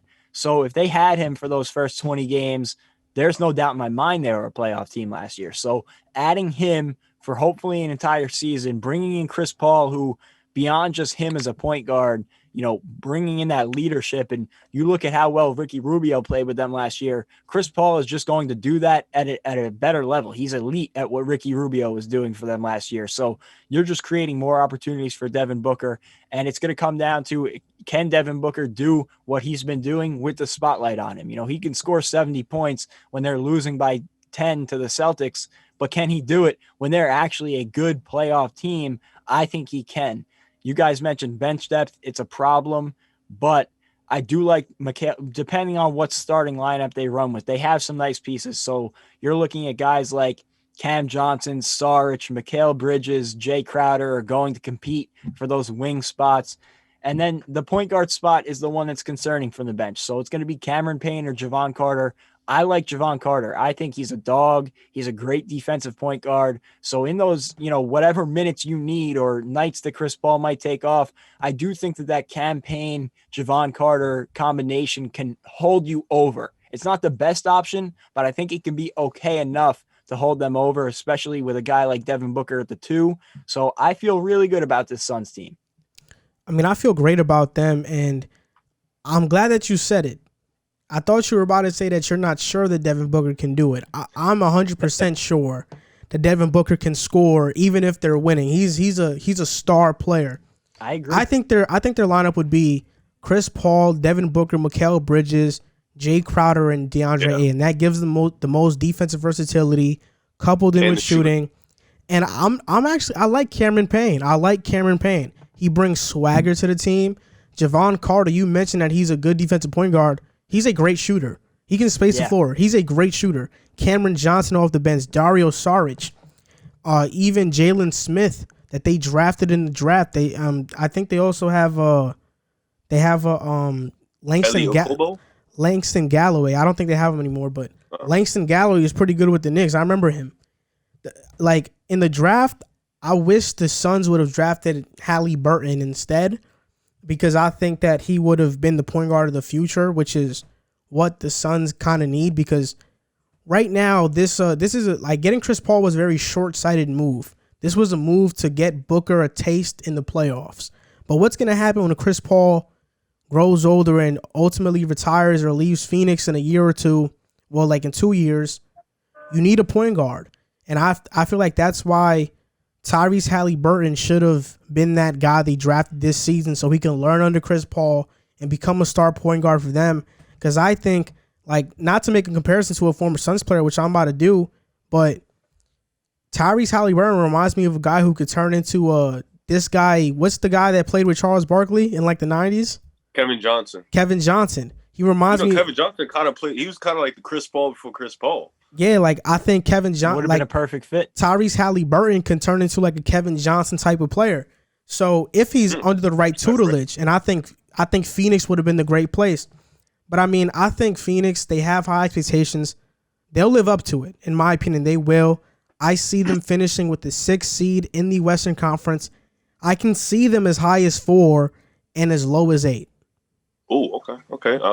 That's pretty high praise. And I want people who are probably going to watch this show, they're probably confused and don't know who Kevin Johnson is, because that's what the world is. But he was a great player. He was a 20-10 player for about 4 or 5 seasons. He was on that team where Phoenix went to the finals, and that was a great offensive team that scored a lot of points. He was a player that was really great before the injuries derailed his career. But he was on pace to be one of the best point guards of the 90s and the 80s. So shout out to Kevin Johnson. That's a great comparison, too, because they kind of play alike in a sense. So that was a great comparison. The thing why I said it was because Cameron Payne played well in the bubble, but I don't know if it's going to stretch out for a 70-game season. So it's more of a wait-and-see process for him. Javon Carter, I watched him at West Virginia. He was a dog for 4 years for those defensive teams, so I know what he's like defensively. He's going to play 48 minutes, full-court defense, and he's not going to get tired. I don't know how he does it, but he does it. And he's a great shooter, too, so I remember Javon Carter. Cameron Johnson's a 3-and-D player. I watched him at UNC when he played against them Duke teams with Zion and Cam Reddish and RJ Barrett. And he played well defensively, and he outperformed some of them too. So he's a great player. I watched him play in the bubble. So he's really good. So this team has a lot of things going for them in the sense of youth and age. And then in terms of experience, Chris Paul is aside from LeBron, Chris Paul is the next best thing. So this is a lot. It's a good thing going for them. And plus they have Monty Williams, who's a great underrated coach. I don't know how he didn't have a job years prior. He's a great coach. He's going to build with Devin Booker. But like you said, I think this is just a taste for Devin Booker to finally get in the playoffs, get a feel of playoff basketball, understand what it's like, how it is, so then they can build more towards their future. I think they're going to be really good, and I think they can definitely get in the play-in. Yeah, and although I didn't love the pick where they got him, I think Jalen Smith can be a solid player for them. He was good at Maryland, and hopefully he can come in and have a little bit of an impact off that bench that has some nice pieces, but is still being fleshed out. I have them finishing at 8. I could see them getting up as high as like 6, maybe even 5, but I don't really see them going any lower than 10 or 11. I definitely think they're a playoff team this year, and I feel good with them at 8. Yeah, I agree with you. I think they'll be a team to watch for. Definitely have high expectations. This next team we're going to talk about is the San Antonio Spurs. They finished with the 11th seed. They finished 32-39. And for me, 2 storylines heading into this season. Is Greg Popovich going to retire after this year? And I also feel like for the Spurs, it's time to rebuild. It's time to rebuild. It's time. I think it's time. The only additions they made in the offseason were Keita Bates-Diop. They lost Bryn Forbes, Marco Bellinelli. They drafted Devin Vassell, Trey Jones, who's a great defensive point guard. And Devin Vassell has looked great in the preseason so far. He looks polished. He looks poised. He looks like a veteran out there. And to me, their starting lineup is probably going to be DeJounte Murray, Derek White, DeRozan, Aldridge, and Jakob Poeltl. Like for me, when I look at the Spurs and this duo of DeRozan and Aldridge, I think the Western Conference is exposing DeRozan for kind of what he is. Like DeRozan's a good scorer. He's a 1990s player. But he's not just that, but he's a good scorer, but that's all he's giving you. He doesn't really contribute to winning basketball much. And Toronto was they were in the East first, because I think this Spurs roster in the East is a lock for the playoffs. I think it's a lock for the playoffs in the East. But in the West, they're one of the bottom teams in the West. I mean, you look at their bench. Patty Mills is pretty good. Lonnie Walker, still young. Keldon Johnson, I loved him. He kind of bursted onto the scene late last year. Rudy Gay, who's still, a pretty solid player. Trey Lyles, Devin Vassell, and Lucas Samanik. I think this is the year, even though I think it's not in Greg Popovich's blood to rebuild and to just tank, I think this is the year where they should try to trade DeRozan. They should try and trade Aldridge, get some picks back, even Rudy Gay to a contender, to somebody that wants some bench depth. I think it's time to blow this thing up because them being competitive is just going to hurt their stock in the draft, and I think they need a star player. I think you know what's crazy. I think A young star player. Shout out to Greg Popovich. I feel like he's the greatest in my eyes. He's the greatest coach of all time. I know in some people's eyes he's definitely top 3, top 4, but in my eyes he's the greatest coach of all time. And he built a dynasty in San Antonio. They were nothing before he got there, and then Tim Duncan burst on the scene, and they just became a perennial WCF championship team nonstop. So shout out to Greg Popovich on what he's created and built.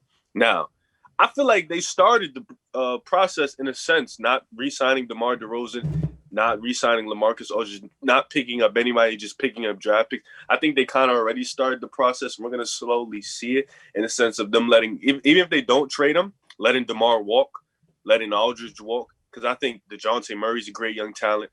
Devin Vassell is going to be a great young talent. Trey Jones is a good young talent. Lonnie Walker is good. Kendall Johnson, like you said, bursted onto the scene. They still got that guy from Europe, Lucas Samanik. He's going to be good down the stretch if they develop him right. So they have a lot of young pieces aside from the old guys, and I think Patty Mills' contract is up this year too. Marco Bellinelli, they let him walk. So I think we're going to start to see the rebuild process slowly happen, and I hope Popovich can show us that he's not only a coach that can win with a talented team, but he's a coach that can rebuild it from the bottom up and then turn it back into a championship team, because that'll really solidify him in the all-time coaching ranks. But I do agree. I think they're just stuck right now. I think DeMar DeRozan's game isn't fitted for right now. I feel like I feel like he's a good playmaker for his size, and he can play make, but like he takes nothing but mid-range shots, and analytics is not helping his case at the moment. So I feel like he was more built for the 2000s early. Like his old game isn't just built for right now, and you're not going to win with DeMar DeRozan being the best player on your team. So I feel like they might sneak in the bubble. I doubt it. And if they get a high pick, great. They get a guy coming into the San Antonio way, ready to play San Antonio basketball. And I think that I'm more in tune with them getting a Jalen Suggs or a Jalen Green type guy to play in the backcourt with DeJounte Murray. I think Jalen Suggs and DeJounte Murray would be a great backcourt. I think that should be their mindset going forward. But I don't see them doing much this year, just being competitive. Yeah, I got to stop letting you guys go before me because you took pretty much everything I was going to say. You know, although it might not seem like it on paper, I agree. I think they're starting that rebuild already. You look at the money that they have on the books, Aldridge, DeRozan, Patty Mills, Rudy Gay are all on expiring deals. And then the young talent, I didn't even realize that they had this much young talent, but Derek White, Jakob Poeltl, DeJounte Murray, Lonnie Walker, Keldon Johnson, Lucas Samanik, Devin Vassell, Trey Jones, like that's a lot of young guys that they can get in there and develop this year. And I like the fact that they're at least going to start the year with some veteran leadership around them. Coach Popovich at the helm, like you said, one of the greatest coaches of all time. I like the odds that they're going to develop those guys with the base and the structure they have in San Antonio. Be that as it may, they are not a playoff team this year. And I would not be surprised to see them as one of those fire sale teams that at the deadline saying, you know, you're a contending team. DeMar DeRozan can help you. LaMarcus Aldridge can help you in whatever role it may be, just trying to get whatever assets they can get for those guys and really committing to that rebuild. But I don't think it's going to take that long for them to get back to it because they're starting off well with DeJounte Murray and those other guys that I named with a supporting cast. And, you know, it's always tough rebuilding, but I think they're off to a nice start. They could surprise me and sneak into a play-in game. I don't see them as a playoff team in any scenario, but I don't see them as even a play-in team this season. I think at this point in his career, what would be best for DeMar DeRozan is to go to a contending team or a better team and take on a six-man role. I think if before you go, Riv, I think if DeMar DeRozan... Question. What's your question? You think DeMar going back to Toronto would be a realistic goal right at the moment? I don't think lower deal. I don't think Toronto. I mean, on a lower deal that can happen. I don't think anybody wants to pay DeMar $25 million or more. If they do, I want to know what that team is so I can publicly humiliate them. But for me, I think DeMar DeRozan if he takes on a six-man role going into the second half of his career where he's going to start declining, he can win some six-man of the year awards. I mean, he can win some, and I think he can, like, Lou Will was one of the best six-men of all time. DeRozan would be even better than that because he gives you instant scoring off the bench, won't give you much defense, but unlike Lou Will, he has the size to lock in defensively. So I think during the second half of his career, that's what's going to be best for him. LaMarcus Aldridge, I don't know who he is, where he fits now in the NBA. I'm not too sure because he's pretty slow on his feet defensively. He's older. He has a great offensive game, but where does he fit? And I think that's why it's going to be extremely hard for the Spurs to trade either of those guys. That being said, I think this year the Spurs, I'm projecting them to finish with the 14th seed in the West, second to last. They can be as high as 11, but they can also, like I said, they'll be as low as 14. I don't think they won't be worse than OKC, but I think, they can finish, they're going to finish 14th, maybe 13th. And I agree. I think the most I could see him is in the 12-15 range. I think they're not going to be that competitive. I think just the strength of Popovich alone is going to get him some wins, yeah, but I just see them in the 12-15 range. And like you said, DeMar DeRozan can easily win six-man a year. I think the six-man a year is predicated on who could just score the most buckets off the bench. And DeMar DeRozan can easily just come in and give you buckets on a nightly basis. So I think he should go to his contract and he should go to a competitive team, take a low deal, be that guy for them. I only mentioned Toronto because that's one of the places that he could possibly go on and come off the bench and be that scorer. Or he can maybe go to a team like Portland, come off the bench and be that scorer, or even Philly. They need a dominant bench scorer. He go on that team, be that guy. So I like DeMar DeRozan for the simple fact that he's a humble guy. He's not going to give you too much locker room trouble. He's not going to come in and try to do too much. He knows his game. He knows his role. He takes threes when he's open, but he doesn't really like them. He plays the game the way he wants to play. So I like him for that. But yeah, LA. He's starting to shoot the three. Last year you saw it a little bit, but yeah, he's slow. I don't know he's more of a like we said with DeMar, a six-man bench, like a guy who's gonna come off the bench and give you scoring off the big man spot, rebounding. So I think those two guys should just be ready for the next process in their life. I have, like I said, 12-14 would be my range. I think OKC is gonna be clearly the worst team in the league. Yeah, I had the Spurs finishing at 12. I could see them maybe sneaking up to 10 if everything goes right and they stay healthy and that young talent develops quicker than I expect. But I have them at 12. I can't see them going any lower than 14, but I don't see them as a playoff team. The next team we're going to talk about is the Sacramento Kings. They finished 31-41 last season. That was good enough for the 12th seed in the Western Conference. And look, 3 words. Storyline of the Kings seasons. I think Kings fans can agree on this as well.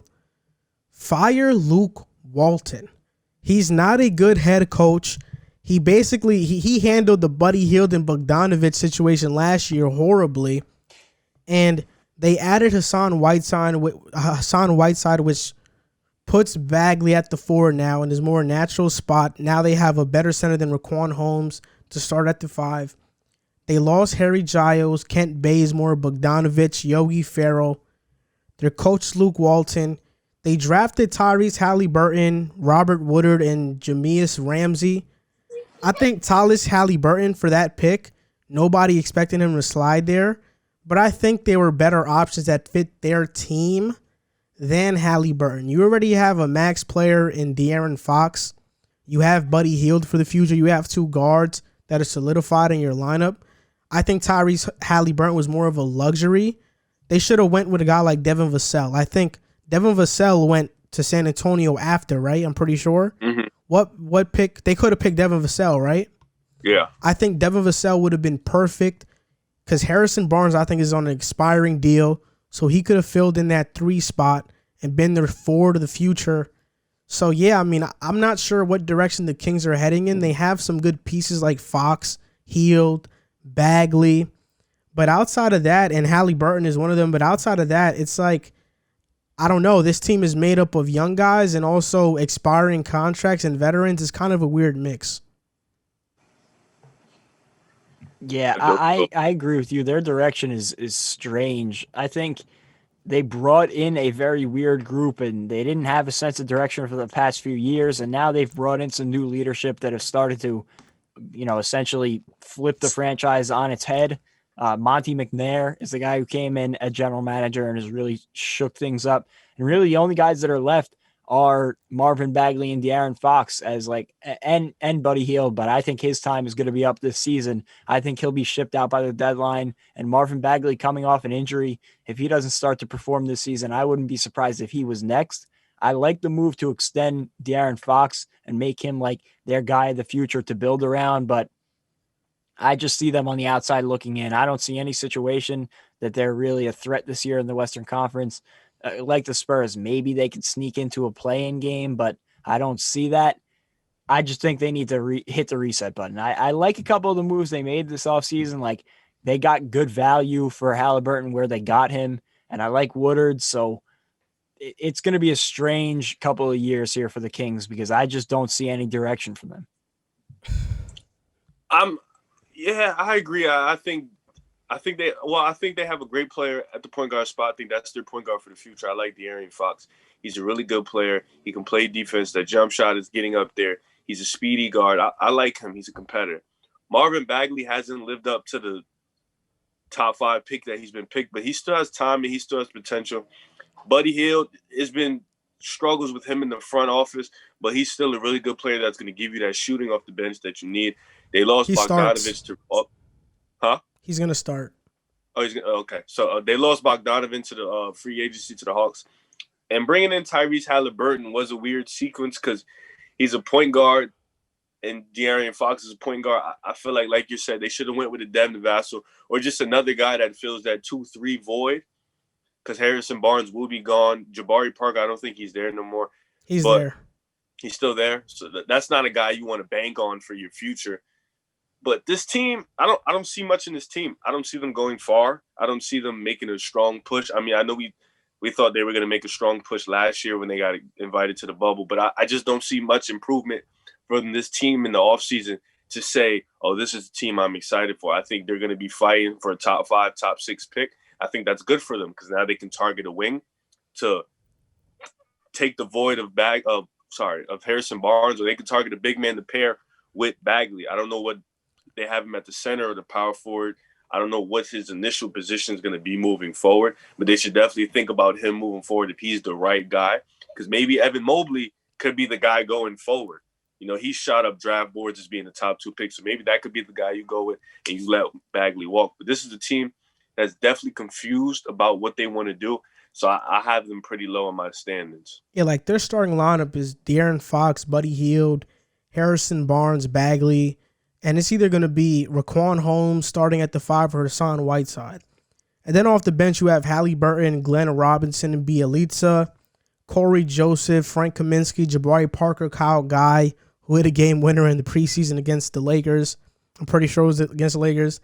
But personally, they just went downhill after they fired Dave Yeager. I think Dave Yeager did a perfect job with that team. They were young. They were exciting. They had direction. He coached the team well.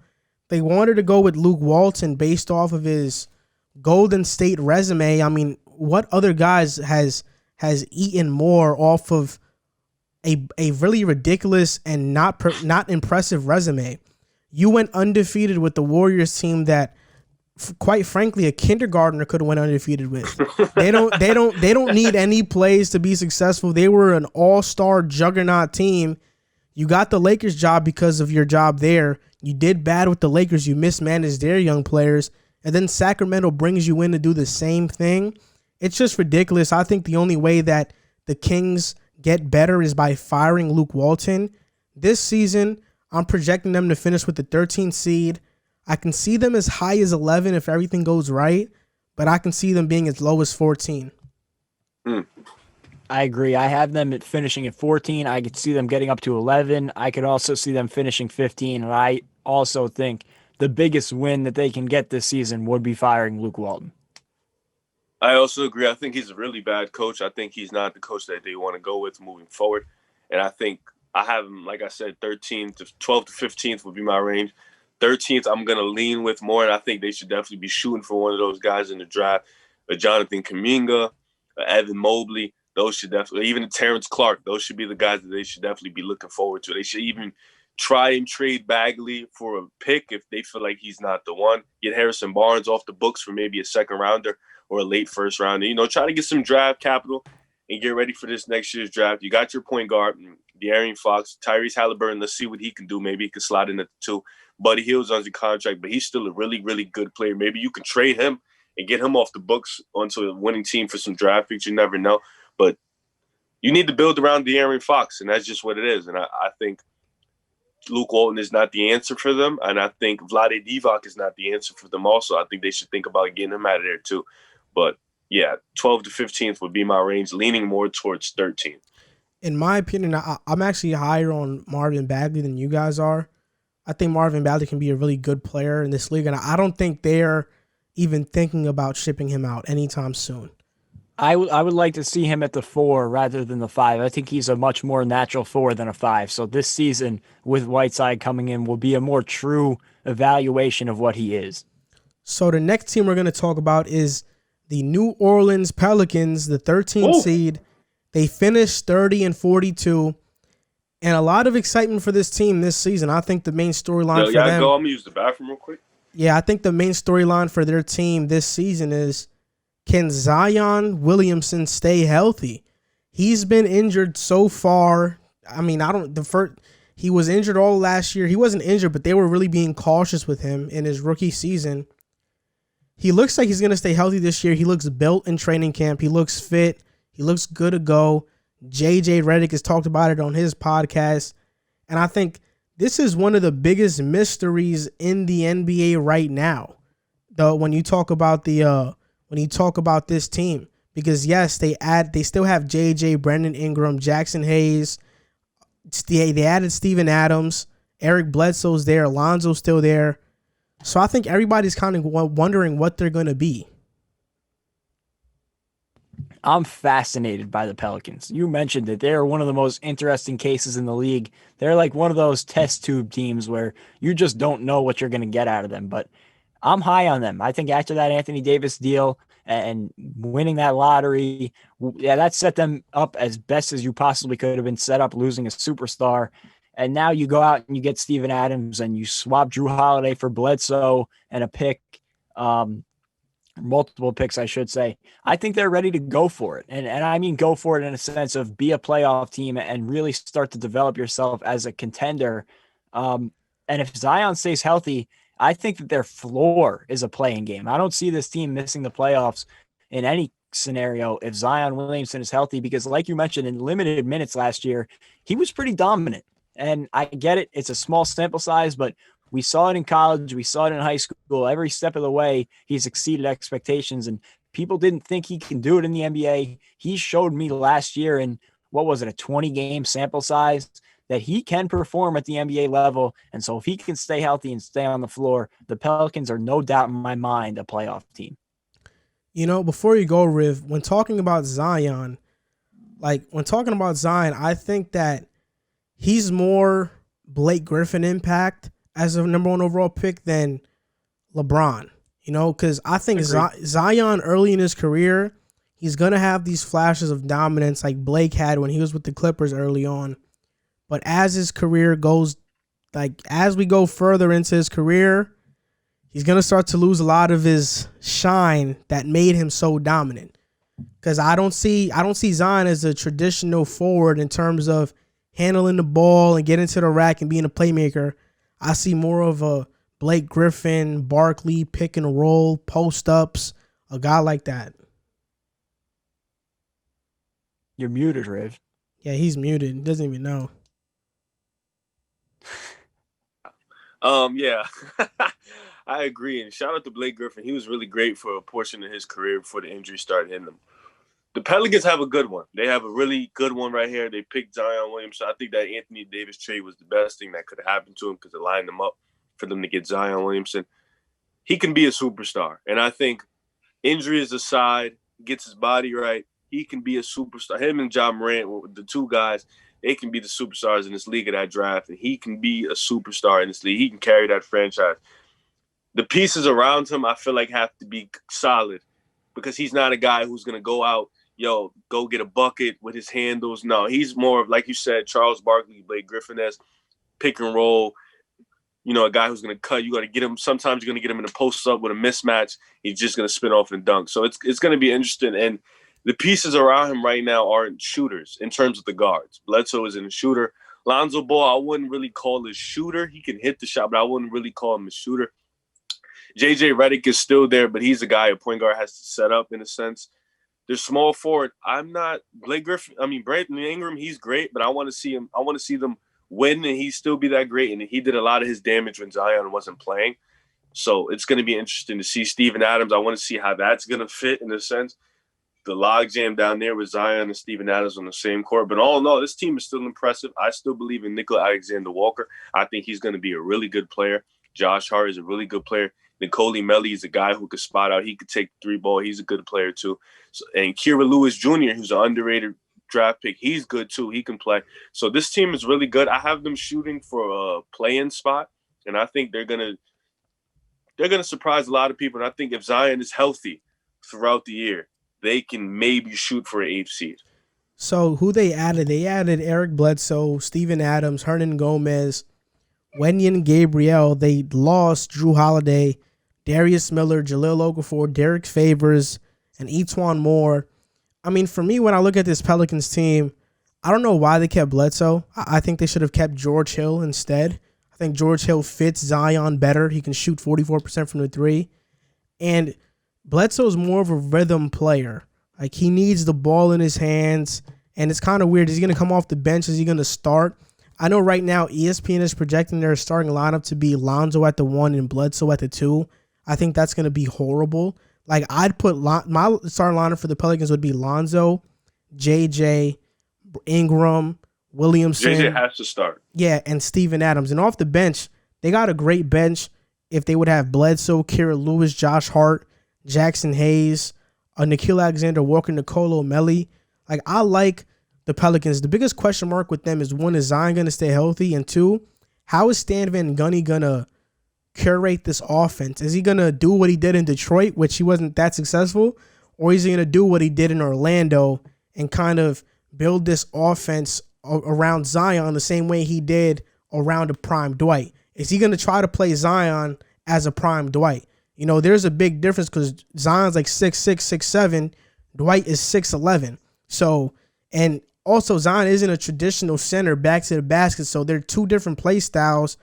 It's going to be really interesting to see what Stan Van Gundy does with Zion.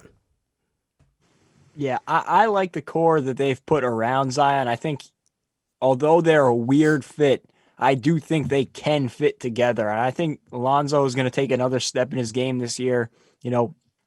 There's arguments if he's overrated, if he's underrated. I think he's still got more room to grow in his game. I like Josh Hart. Brandon Ingram obviously was, an all-star caliber talent last year. Steven Adams is one of the better big men in the league. I have them finishing 10 only because the West is so good ahead of them.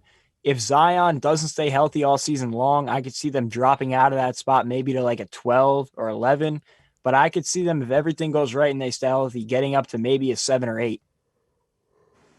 Yeah, I agree. I think I wouldn't say, oh, no, I lied. I do not agree. You said 7?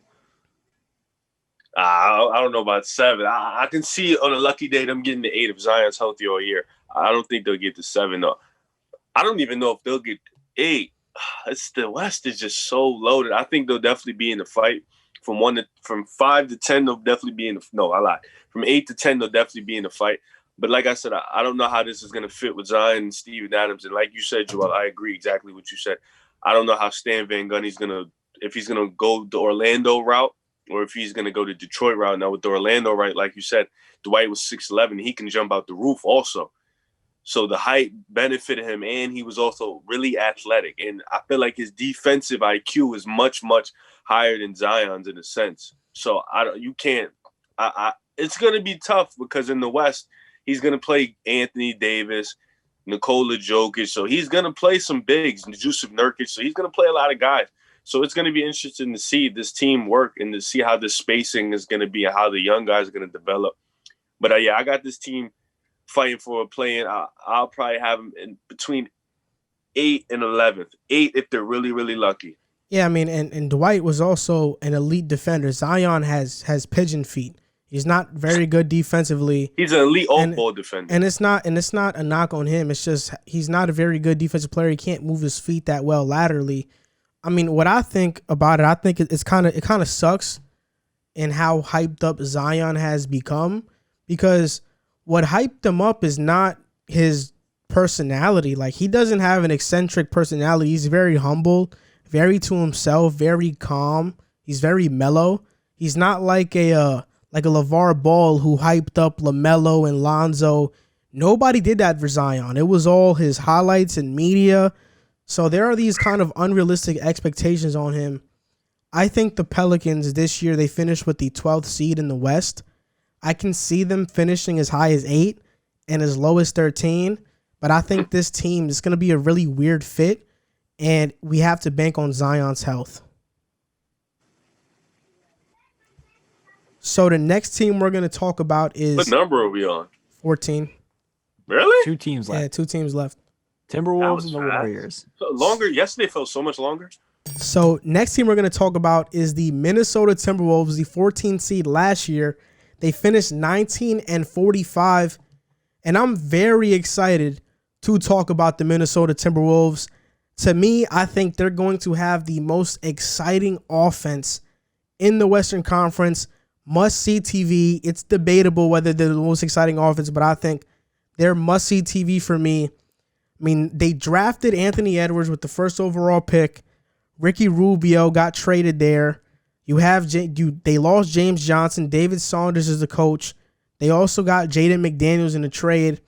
And I think the starting lineup of D'Lo, Malik Beasley, Anthony Edwards, Jake Layman, or Juancho Hernan-Gomez and Karl Anthony Towns, this is such a great lineup for Towns because he has shooters all around. We're still trying to wait and see if Anthony Edwards is going to be efficient, because so far he hasn't shown it, but it's just the preseason, so I'm not overreacting to it. But even if, I mean, you have Rubio coming off the bench, Josh Okogie, a lockdown defender. Jared Culver looks really good so far. He looks like he's going to take a second-year leap. You got Ed Davis, Naz Reid, Rondé Hollis-Jefferson, who's probably going to get some minutes. And when he got minutes with the Nets, he averaged 14 points per game one year. So he's a pretty good player. If he gets some minutes, he brings some energy. And then you also have Jordan McLaughlin, who I think played great in the backup point guard role last year. I think the Timberwolves are going to be a very exciting offense, and I would love to see a lineup out there of Rubio, D'Lo, Malik Beasley, and Anthony Edwards and Towns at the same time, experiment a little bit. I mean, that offense has a lot of firepower, and I can't wait to watch them this season. Yeah, I'm a little different too in the lineup. I think Rubio will start along with D'Lo, Anthony Edwards, Juwan Hernan-Gomez, and then Cat. I'm thinking that's the lineup they're going to roll out with. It could change. I just think Rubio is going to start. And Jordan McLaughlin, like you said, he played well, so I feel like they're comfortable with him coming off the bench and being that point guard for them. But that firepower, Malik Beasley, Anthony Edwards, D'Lo, Cat, those are 20-point scorers. I think Anthony Edwards can be a 20-point scorer. Malik Beasley can be a 20-point scorer. D'Lo has shown he is a 20-point scorer. Cat is a 25-point scorer. So that's 80, 90 points right there. And then Rick Rubio is going to chip in. I think Jared Culver, like you said, I like him. I think he's going to make a jump this year. Josh Okogie's going to give you that defense you need. This team is really good. I think Naz Reid, and I was on Finsta, funny thing, and I saw Naz Reid post, and he's talking about how the Minnesota Timberwolves really believe in him, and they're putting him in a bigger role this year. So that's good to see because Naz Reid played well for them down the stretch. So that's going to be good to see. But this team is definitely going to score a lot of points, and I'm talking about they're going to be in a lot of games where it's going to come down to the wire because they're going to score that many points. Now, whether they win them or not is up to them, but I feel like they're going to be in a lot of 140, 150-point shootouts with the type of team they produce. Now, in terms of the playoff seeding, I think they can get a play-in game. I think they can sneak up and steal some games and get to the 10th seed, 9th seed. I don't think they're good enough to get an 8th, a lock-in yet, but I think they can definitely, if not get a 10th, maybe get out of 11, 12 by 2, 3 games. Like, the West is going to be so broken up by about 2, 3 games. it's going to be hard to judge teams, but I do think Minnesota is going to be competitive. And even if they lose, get another player, get a wing in there. I think a Jonathan Kuminga would be nice for them. He can play the 4, so that would be great for them. Or maybe getting a point guard for the future. Maybe they get Jalen Suggs. That'd be great for them. So, it just depends. But I feel like even getting a Jalen Green and putting D'Lo at the 1 permanently would be great for them. Or Brandon Boston. So that'd be great for them. I think either or is a win-win. Getting in the play-in, getting your guys some experience. Losing, getting a draft pick, I think it's a win-win because their pick is top 3 protected. I don't think they'll end up top 3. So that's just my opinion. So I think they'll get there. I think they could end up top 3. So that'd be good for them in the process. But if not, get your guys some experience and then they'll be good. Yeah, I think the Timberwolves are going to be a really fun team to watch this year. They have a lot of nice young talent, and they're headed in the right direction. The last couple of years, the biggest question with them has been their culture ever since it got exposed by Jimmy Butler. But Gerson Rosas has come in and essentially gutted that franchise. The only 2 guys left since he took over in 2019 are D'Angelo Russell and Karl Towns. I think that getting rid of Andrew Wiggins helped that culture a little bit. So now you're starting to hit the reset button. The offense, I think, like Joel mentioned, is going to be a lot of fun to watch, and I can't wait to see the lineups they put out there and how Anthony Edwards, develops over the course of this season. Of course, there's questions about his passion for the game and whatnot, so that'll be interesting to see.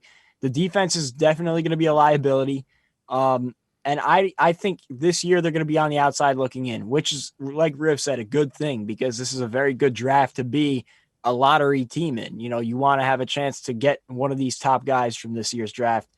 But out east, I think they would be a playoff team. I think they have the talent to be a playoff team, but in the Western Conference, it's so tough, and there's so many teams that, I feel more sure of. I think they could sneak into a play-in spot, but right now I'm going to say they're on the outside looking in. I mean, I think it would be great for the Timberwolves to get a top pick, but I just don't think there are any players at the top of the draft that fit that team, because you're not going to draft Suggs. You have D'Lo.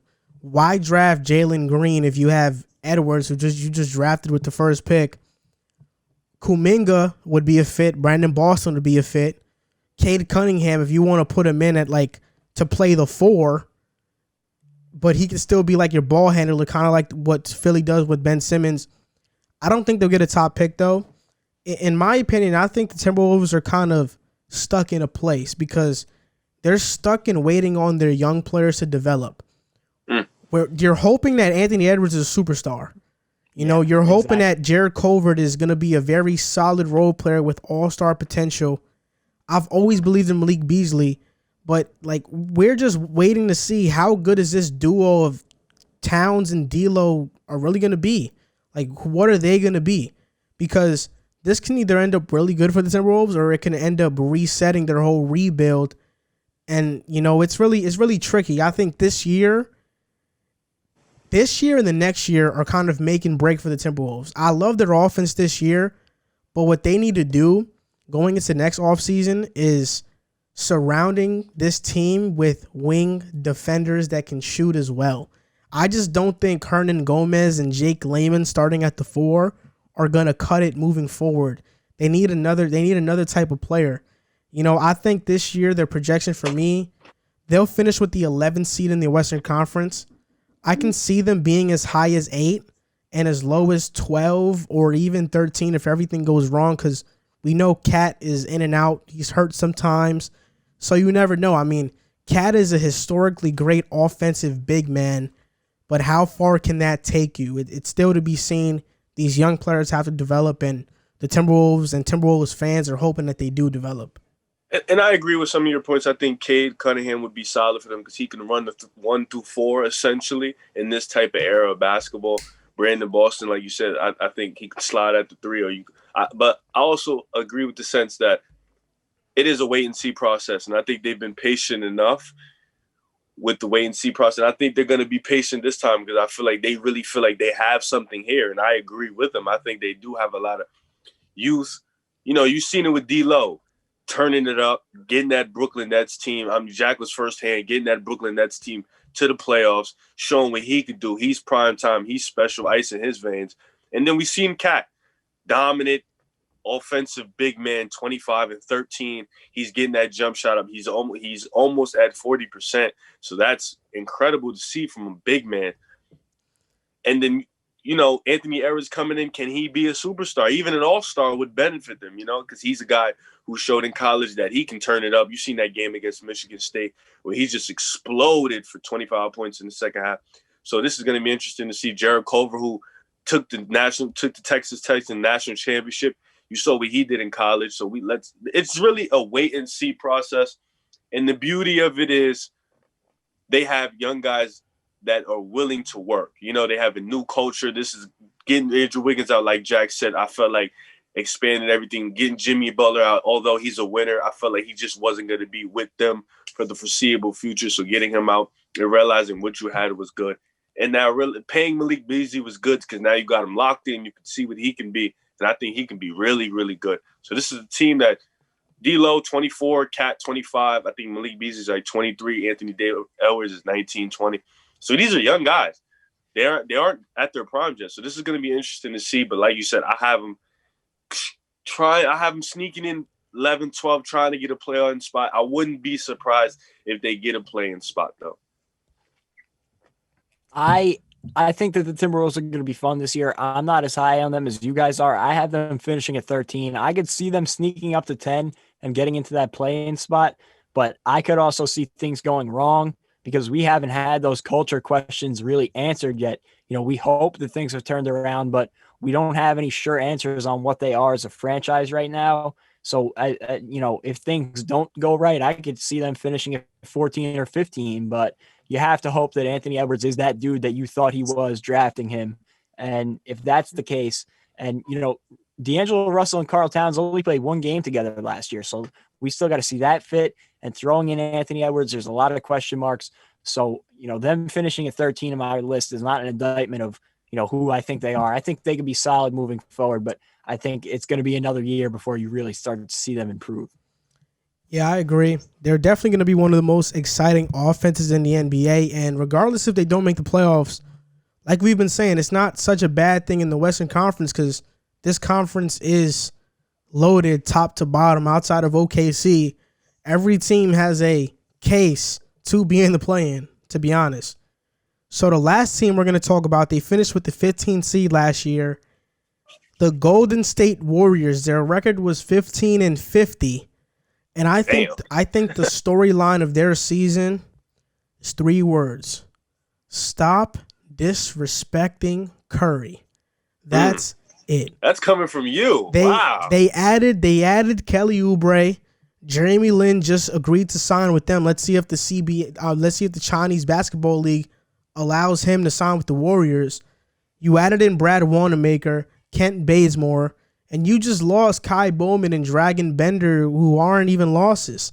These guys aren't losses. You be violent. Your coach is Steve Kerr. In the draft, you drafted Wiseman, Nico Mannion.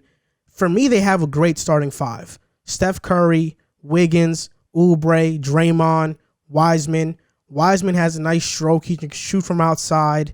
Oubre can shoot. He's an improved shooter. Wiggins is okay. But I think the best thing about them is that there's going to be a lot of off-ball screen actions, a lot of easy buckets. We know how great Steve Kerr's offense is. His designs on offense are second to none. And I think people are forgetting how easily Stephen Curry can score. I mean, he can put up 10 points in a 2-minute span. He averaged 30 points in his MVP season in like 30 minutes. If he plays 36 minutes a game, there's a chance he can average 34 to 35 a game this year. And he can have an MVP type year. Again, he's a 2-time MVP, and I think people are ruling them out of the playoffs too quickly. But I think with Stephen Curry healthy all year, they're a lock to make the playoffs in the West. I just smile when I love watching you talk about Steph Curry because it's just so fun to see you praise my favorite player. It really is. It's so fun. You hit the nail on the coffin, though. This guy can score effortlessly, and he can score 10, 15 points in literally 2 minutes without breaking a sweat. Yeah, it's effortless. Like, he's just that good. And the beauty about it is he can score off ball. He's not a dominant ball handler. He doesn't need the ball in his hand. That's going to be great for this team because it's going to open up opportunities for everybody else. We talk about it all the time. The gravity of Steph Curry is second to none. It's insane how much attention he creates without even having the ball, and it's ridiculous. But this team is good. I like to start a lot of Kelly Oubre is a really good young player. He's only 24 years old. I just looked that up yesterday. I was so surprised. He's still really young.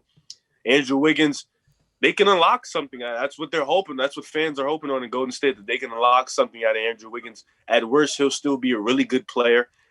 Draymond Green, hopefully he can get back even to get some of that Defensive Player of the Year spot back. And then James Wiseman, he's going to be good. I think he's just built for it, his size. He's going to get rebounds. He's going to protect the rim. Offensively, he's going to get dunks. He's going to get putbacks. He's not going to probably put up to 17, 18, but he's just going to get his 13, 14 alone off of his side.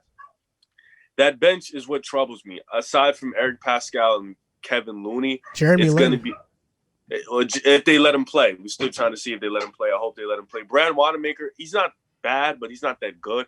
He's going to offer that consistency and that, that constant slowdown at the point guard spot. But I think Eric Pascal is going to have a big year in terms of he's going to be that guy off the bench. Damian Lee isn't a bad player. He can shoot the three ball. I think he's a good player. They're still waiting on the development of Jordan Poole. But this is a good team, and I feel like if they had Clay, it would have been so much better. But I still think this is a team that can compete, and it's going to compete for a seed between 5 and 8. It's going to be a really good team. And I think if Steph gets that MVP mode back, this is going to be a dangerous team for anybody who plays them in the first round. Yeah, I feel similarly to what Riv just said. With Clay, I would have had the Warriors as a lock to make the playoffs in the Western Conference. Without Clay, I'm a little bit more skeptical just because I think a lot of other guys are going to have to step up to heights that they haven't done so in their career. And that includes, first and foremost, James Wiseman coming in and starting from day one. Can he be that dude? And really, he's going to have to be a big option for this offense. We haven't seen Steph without Clay pretty much his entire career. So it'll be, I trust Steph. This is not an indictment on Steph. I think Steph is going to be that dude and return to MVP caliber play. But then, like a guy like Wiggins has got to step up in a winning situation. I like Oubre a lot, so I think he'll step up. And Draymond has got to be better than he was last year, which I get it. He won't be playing the same role as last year, but he looked terrible last year. So he needs to be better, especially with, like Riv mentioned, the lack of depth. That starting five really needs to be good. And so I definitely think there's a good chance. There's a better chance of it being good than not being good, but there are some question marks that concern me. If Steph Curry gets back to that MVP level, like Joel hit on, and can average, upwards of 30 points a game, which is more than a possibility. It's almost likely with the lineup that's sitting around him, they can be that dangerous team and can beat almost anybody in the West, excluding maybe the Lakers or even a team like the Clippers. But, right now I have them as a playoff team. I'm not going to say a playoff lock just because there's a lot of question marks, but I feel good about them making the playoffs. I mean, in my opinion, I think part of the reason why Draymond looks so bad is because, you got to look at this. Draymond got paid, right? So he's not over here trying to average 20 points per game and prove to the world that he's this great player. What he was trying to do is to make sure the young guys understand the offense and to develop the young guys. And we've seen throughout Draymond's career, he's that sacrificial lamb on those teams. He always does what's best for the team. And last year, what was best for the team is making sure these young guys develop and they get into the flow of things. To me, I don't think that James Wiseman has to do too much on offense. Kelly Oubre damn near averaged 20 points per game last year. Wiggins at his best averaged 23, and at his worst is like a 19-point per game score. Steph is a 30-point per game score. Right there, that's 70 points, about damn near. You don't need Wiseman to come in and get 20 touches a game. Wiseman just needs to come in and set screens, play good defense, and hustle. That's all he has to be asked to do. He's not asked to carry a Knicks franchise. He's just asked to come in and play a role. And I think, especially in the Golden State Warriors, that role they're not going to ask too much out of him. The pressure isn't on him. And when you mentioned the bench, Riv, I like the bench. Kent Bazemore's a pretty good player. Damian Lee's three bigs though. Damian Lee's good. Lynn is good. Eric Pascal, Kayvon Looney's good. Like I like their bench. I'm a little bit higher on their bench, and what people are not talking about is that now that Oubre is on the team, they have the ability to go over the cap to sign him long term. So next year you can have a lineup of Curry, Clay, Oubre, Wiggins, Draymond, Wiseman, and plus all these other guys you have. This year, my projection for them is they're going to finish as a 7th seed in the West. I see them as high as 5 and as low as 9. Like I really don't think they'll miss the playoffs this year. I really see them making it though. And I want to hit it. I want to talk about that because it's interesting that you said that, because if they do sign Kelly Oubre, which I think they will, I think he'll play into a contract. Think about it like this: they have a possible top 5 pick in the Minnesota's pick. If Minnesota doesn't finish top 3, they get to like a 5-6 with that draft pick. It goes to Golden State. So they have that. They have Wiggins, who they can trade with that big $33 million deal. They have a young 25-year-old Kelly Oubre. They get Steph and Clay back. And Clay I think he'll be great because his game wasn't predicated on athleticism. That's a dangerous team. And Wiseman in year 2, Draymond's still going to be good. That's danger. And Eric Pascal improving. That's a dangerous team upcoming next year. I think this year is just to let people know that they're still around. And I feel like next year is going to be the year where this is the championship year. We're going to try to get back to the championship. But I think this year is definitely a year. I'm just confused at how they're going to run a Eric Pascal, Marquise Chris, and Kevin Looney lineup. I feel like that lineup is kind of weird in a sense, but the Warriors are going to make it work because they make everything work. But I feel like that lineup was just troubling me in a sense. I don't know how they're going to run that. Marquise Chris, I do like him, though. I feel like he's a good player. He can do – and Kevin Looney, he's a good player, too. He's a little weird, though. I don't like – his shooting mechanics is really bad. But like you said, I think the Warriors are a playoff lock. I think they're going to get in the playoffs just off the simple fact Steph Curry. I think Kelly Oubre, people are sleeping on that defensive tandem with Kelly Oubre and Wiggins. If they both lock in, they're both really good defenders when they lock in, if they can do that. Not to mention with Draymond and then James Wiseman in the back. So I like their style. I think they're going to be really good, and the teams are sleeping on them for real. So where do you have them finishing? 5-8 in the 5-8 rankings. I think their floor is 8. Their ceiling is 5. I think they can beat any team in the first round outside of the Clippers and the Lakers. I think the Clippers and the Lakers, they can make it interesting, but I think without that second star, I don't think they can beat those two teams, but I think they could beat any other team. I have them finishing at 9, and that's not because I don't trust them. It's just the way my rankings worked.